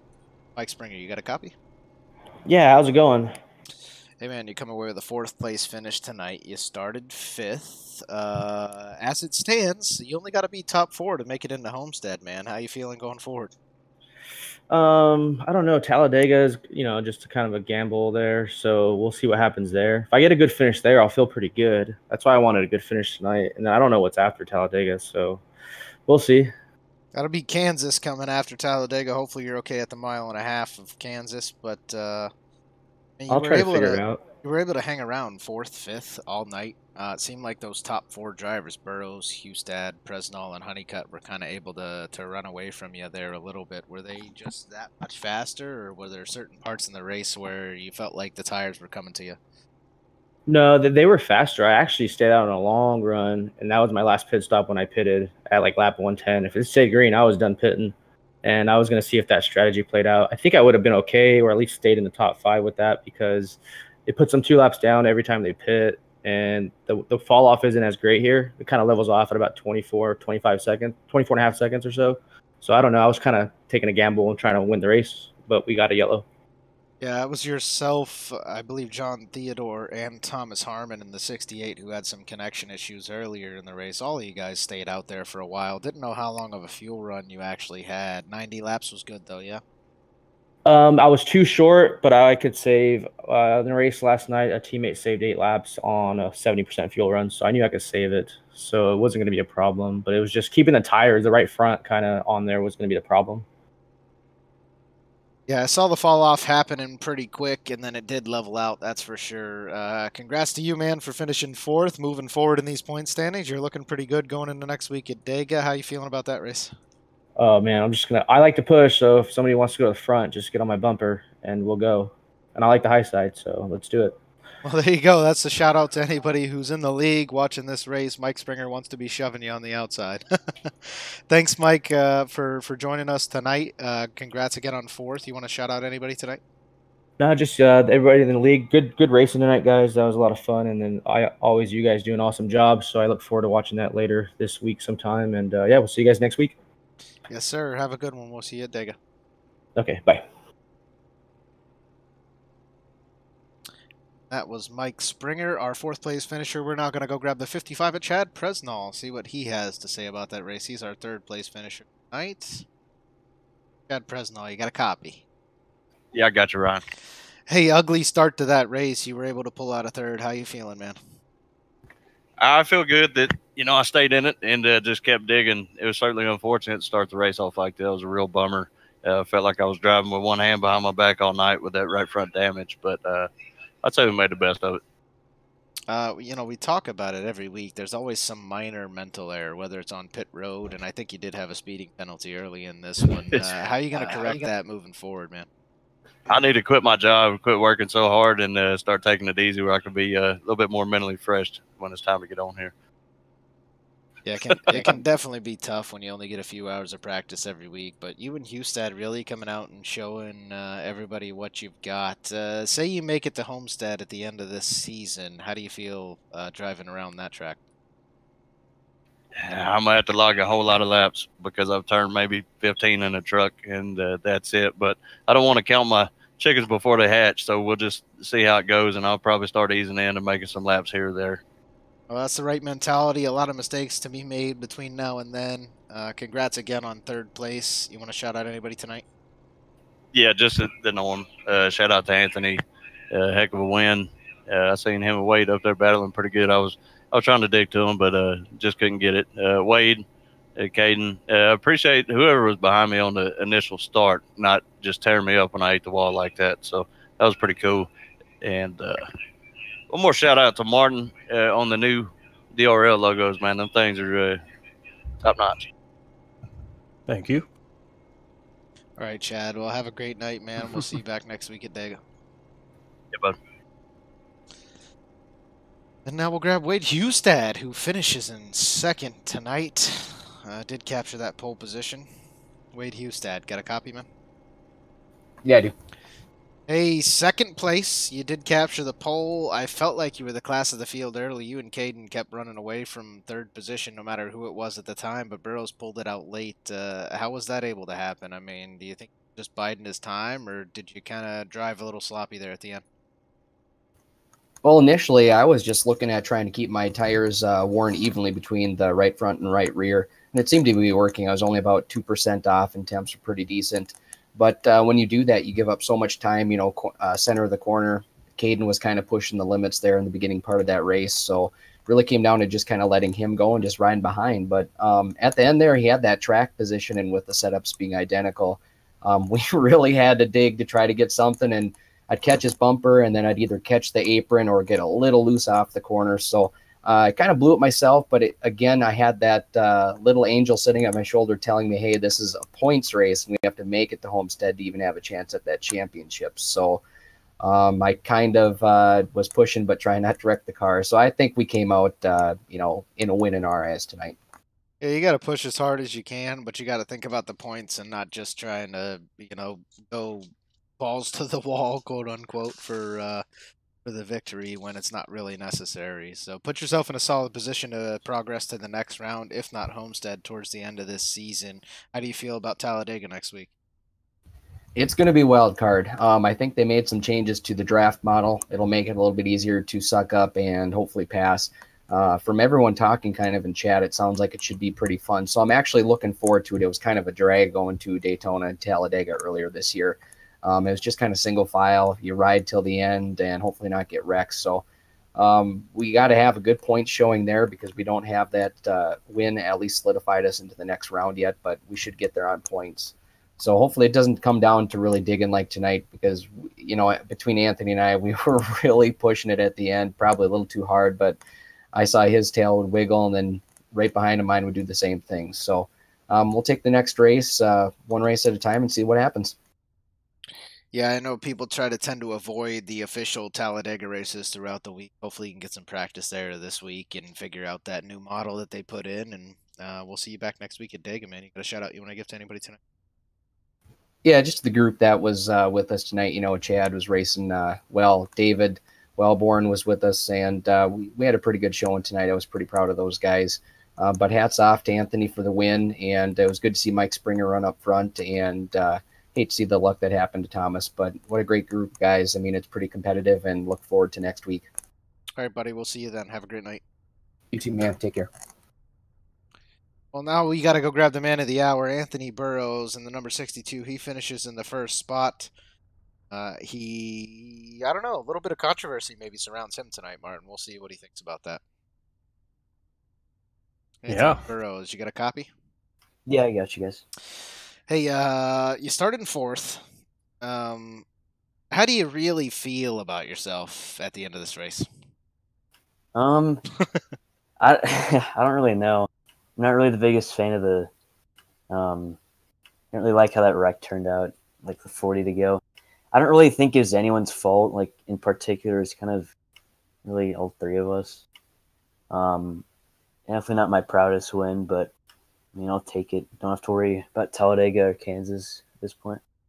Yeah, you'll definitely take it. You do find yourself into the next round so long as you show up to the next two. I don't know. There's a lot to think about. We had some viewers on YouTube saying maybe he shouldn't have dove in there like he did, and then we had some viewers saying that you could have let off and not hit the 82, which is almost my opinion on the whole matter. Maybe not gotten to the back of Chris James like you did, but I think in the end of it, you didn't really mean to get into the 82, and he could have turned right rather than left, and he could have taken you out of the race rather than the 37. So there's a lot of different ways that could have played out. I doubt it was intentional by you whatsoever, but you do come away with the win. How do you feel about Homestead at the end of the season? Wade Hustad has been red hot as of late. You feel like he can, if you get there, I know a lot of things can happen between now and then, Yeah. but you are definitely the most consistent driver in DRL history. You feel decent about that race when you finally make it that far? I don't know. I've never been the greatest at Homestead. I'm sure Wade's pretty quick there too. He's usually pretty good at the bottom of the half. So, yeah, definitely have to get a lot of practice in for that one, but. Yeah, it should be a good battle between me and him if both of us make it to Homestead. So really looking forward to that. Well, congrats, Anthony, again on your win there and making it into the next round of these playoffs. I know you were involved in that Ignite series, which for any of our viewers who don't know, there was a series for younger guys in iRacing to really they had. I think what car were you driving in that series, Anthony? It was the Legends car. Yeah, how'd you end up faring in that one, man? I was the first one to miss the last race, so I didn't I didn't make the top 30 to be in the finale for it. So you missed the cut to the very end, but still racing up there with some of those guys. Do you race in the Legends often, or is that just a completely different car for you and didn't really know what to expect? And I'd done a few races prior to that, but I really didn't have a ton of experience. I don't really do a ton of the short tracks. It just surprised me seeing you, not that you did poorly in them, but doing as poorly as you did after here in the DRL. I know you race against 5,000 plus iRacing guys every single week here in DRL. So to see how that turned out compared to how you do here, do you just feel like you're better in a sprint car? Are you more comfortable in a sprint car? Yeah, definitely. I like the faster stuff, the more like higher horsepower stuff, and Yeah, the more loose, crappy, difficult to control driving. Yeah, you're great at that. um, yeah, the Legends car, I don't really know. I could never really figure it out. I did tons of practice. I could just never really figure it out. But yeah, the Cup car is more fun to drive too. I don't know. Well, hopefully we'll see that Ignite series move to one of the premier series of iRacing, like the trucks or the B cars or even the D cars. You feel pretty good about the Winter Series coming up? Yeah, for sure. Can't remember what cars they're running for that. But K&N. oh, okay. Yes, sir. I don't really race those too often, but definitely sounds like a lot of fun. Yeah, they're much more similar to what you drive now than what the Legends are. But Yeah. congrats again on first, man. We felt like you were biding your time early in the race, and maybe you would come to show us what was what towards the end, and that's exactly what you had to do. You got a shout out. You want to apology or two? Shout out to Wade and Caden for the racing. They both raced me clean when we were side by side. The unfortunate what happened between Caden and I didn't do that on purpose at all. I mean, that's not how I race. I like to race everyone as clean as I can. So, yeah, apology to Caden. There's nothing I could really do at that point. It was either slam on the brakes and lose like 2 seconds, or go down and take him out. So I really no way of avoiding that. Shout out to you guys for putting on the broadcast as always, and James and everyone for putting on this league. You got a week to go enjoy this win, and we'll see you back at Dega, which we all know is anybody's race at this point. Have a great night. All right, thank you guys. Yeah, have a good one. That was Anthony Burrows, our winner for this evening. Martin, that was one heck of a race. I cannot wait until next week. We will be at the Talladega Superspeedway in Lincoln, Alabama. That is, isn't that the best track of the season? 2.66 miles at Talladega. I think so. Track. As I think there was a recent article out that says NASCAR is getting rid of restrictor plates, changing some downforce stuff for next year. So we'll see how that translates to iRacing. But 94 laps next Tuesday night. That'll be me and Martin right back here at 9, somewhere between 9:15 9:25 p.m. Eastern. That's going to be super exciting. We had a surprise winner season at Daytona. I think it was a David Wright who won at Daytona.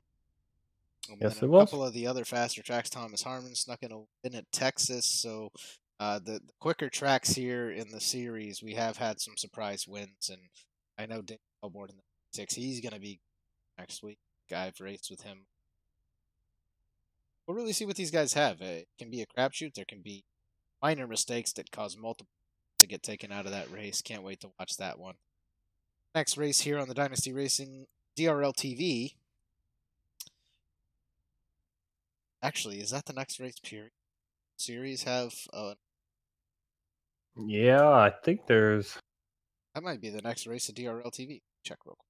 Yeah, but just what Talladega? Yeah, I think Talladega is because I believe Grand National. Yeah, Grand National's off next week, and trucks are Also off next week. trucks don't come until after after us. next week's Cup race. Right, So the next race. yeah, we're off this week. So yeah, it's Dega. Next race on DRL TV will be me and Martin. So back-to-back races for us on Dynasty Racing League TV. Thank you to all of our viewers for tuning in tonight. It was an absolute pleasure. Thanks to those guys who chatted with us in the chat. I see some of the guys out there talking about racing dirt, etc. Definitely, yeah. He sounded a little solemn after that win. He did pull out the victory. Set doesn't have to worry for the next 2 weeks so long as he shows up. Doesn't have to worry about getting taken out at Dega and something horrible happening, which Stead and Chad Presnall and Mike Springer, all of those guys, they do have to worry about that possible situation. So thank you again, guys, for watching us this evening. See you back next week at Talladega. Martin, got anything else for this evening? We'll see you next week at Talladega. Have a good night, everyone. James Tater, Jordan Gonzalez, David Wellborn, Taylor Butcher Benjamin, Getty Buckner, Jason Taylor, all the guys involved with the Dynasty Racing League. Have a wonderful evening. See you next week.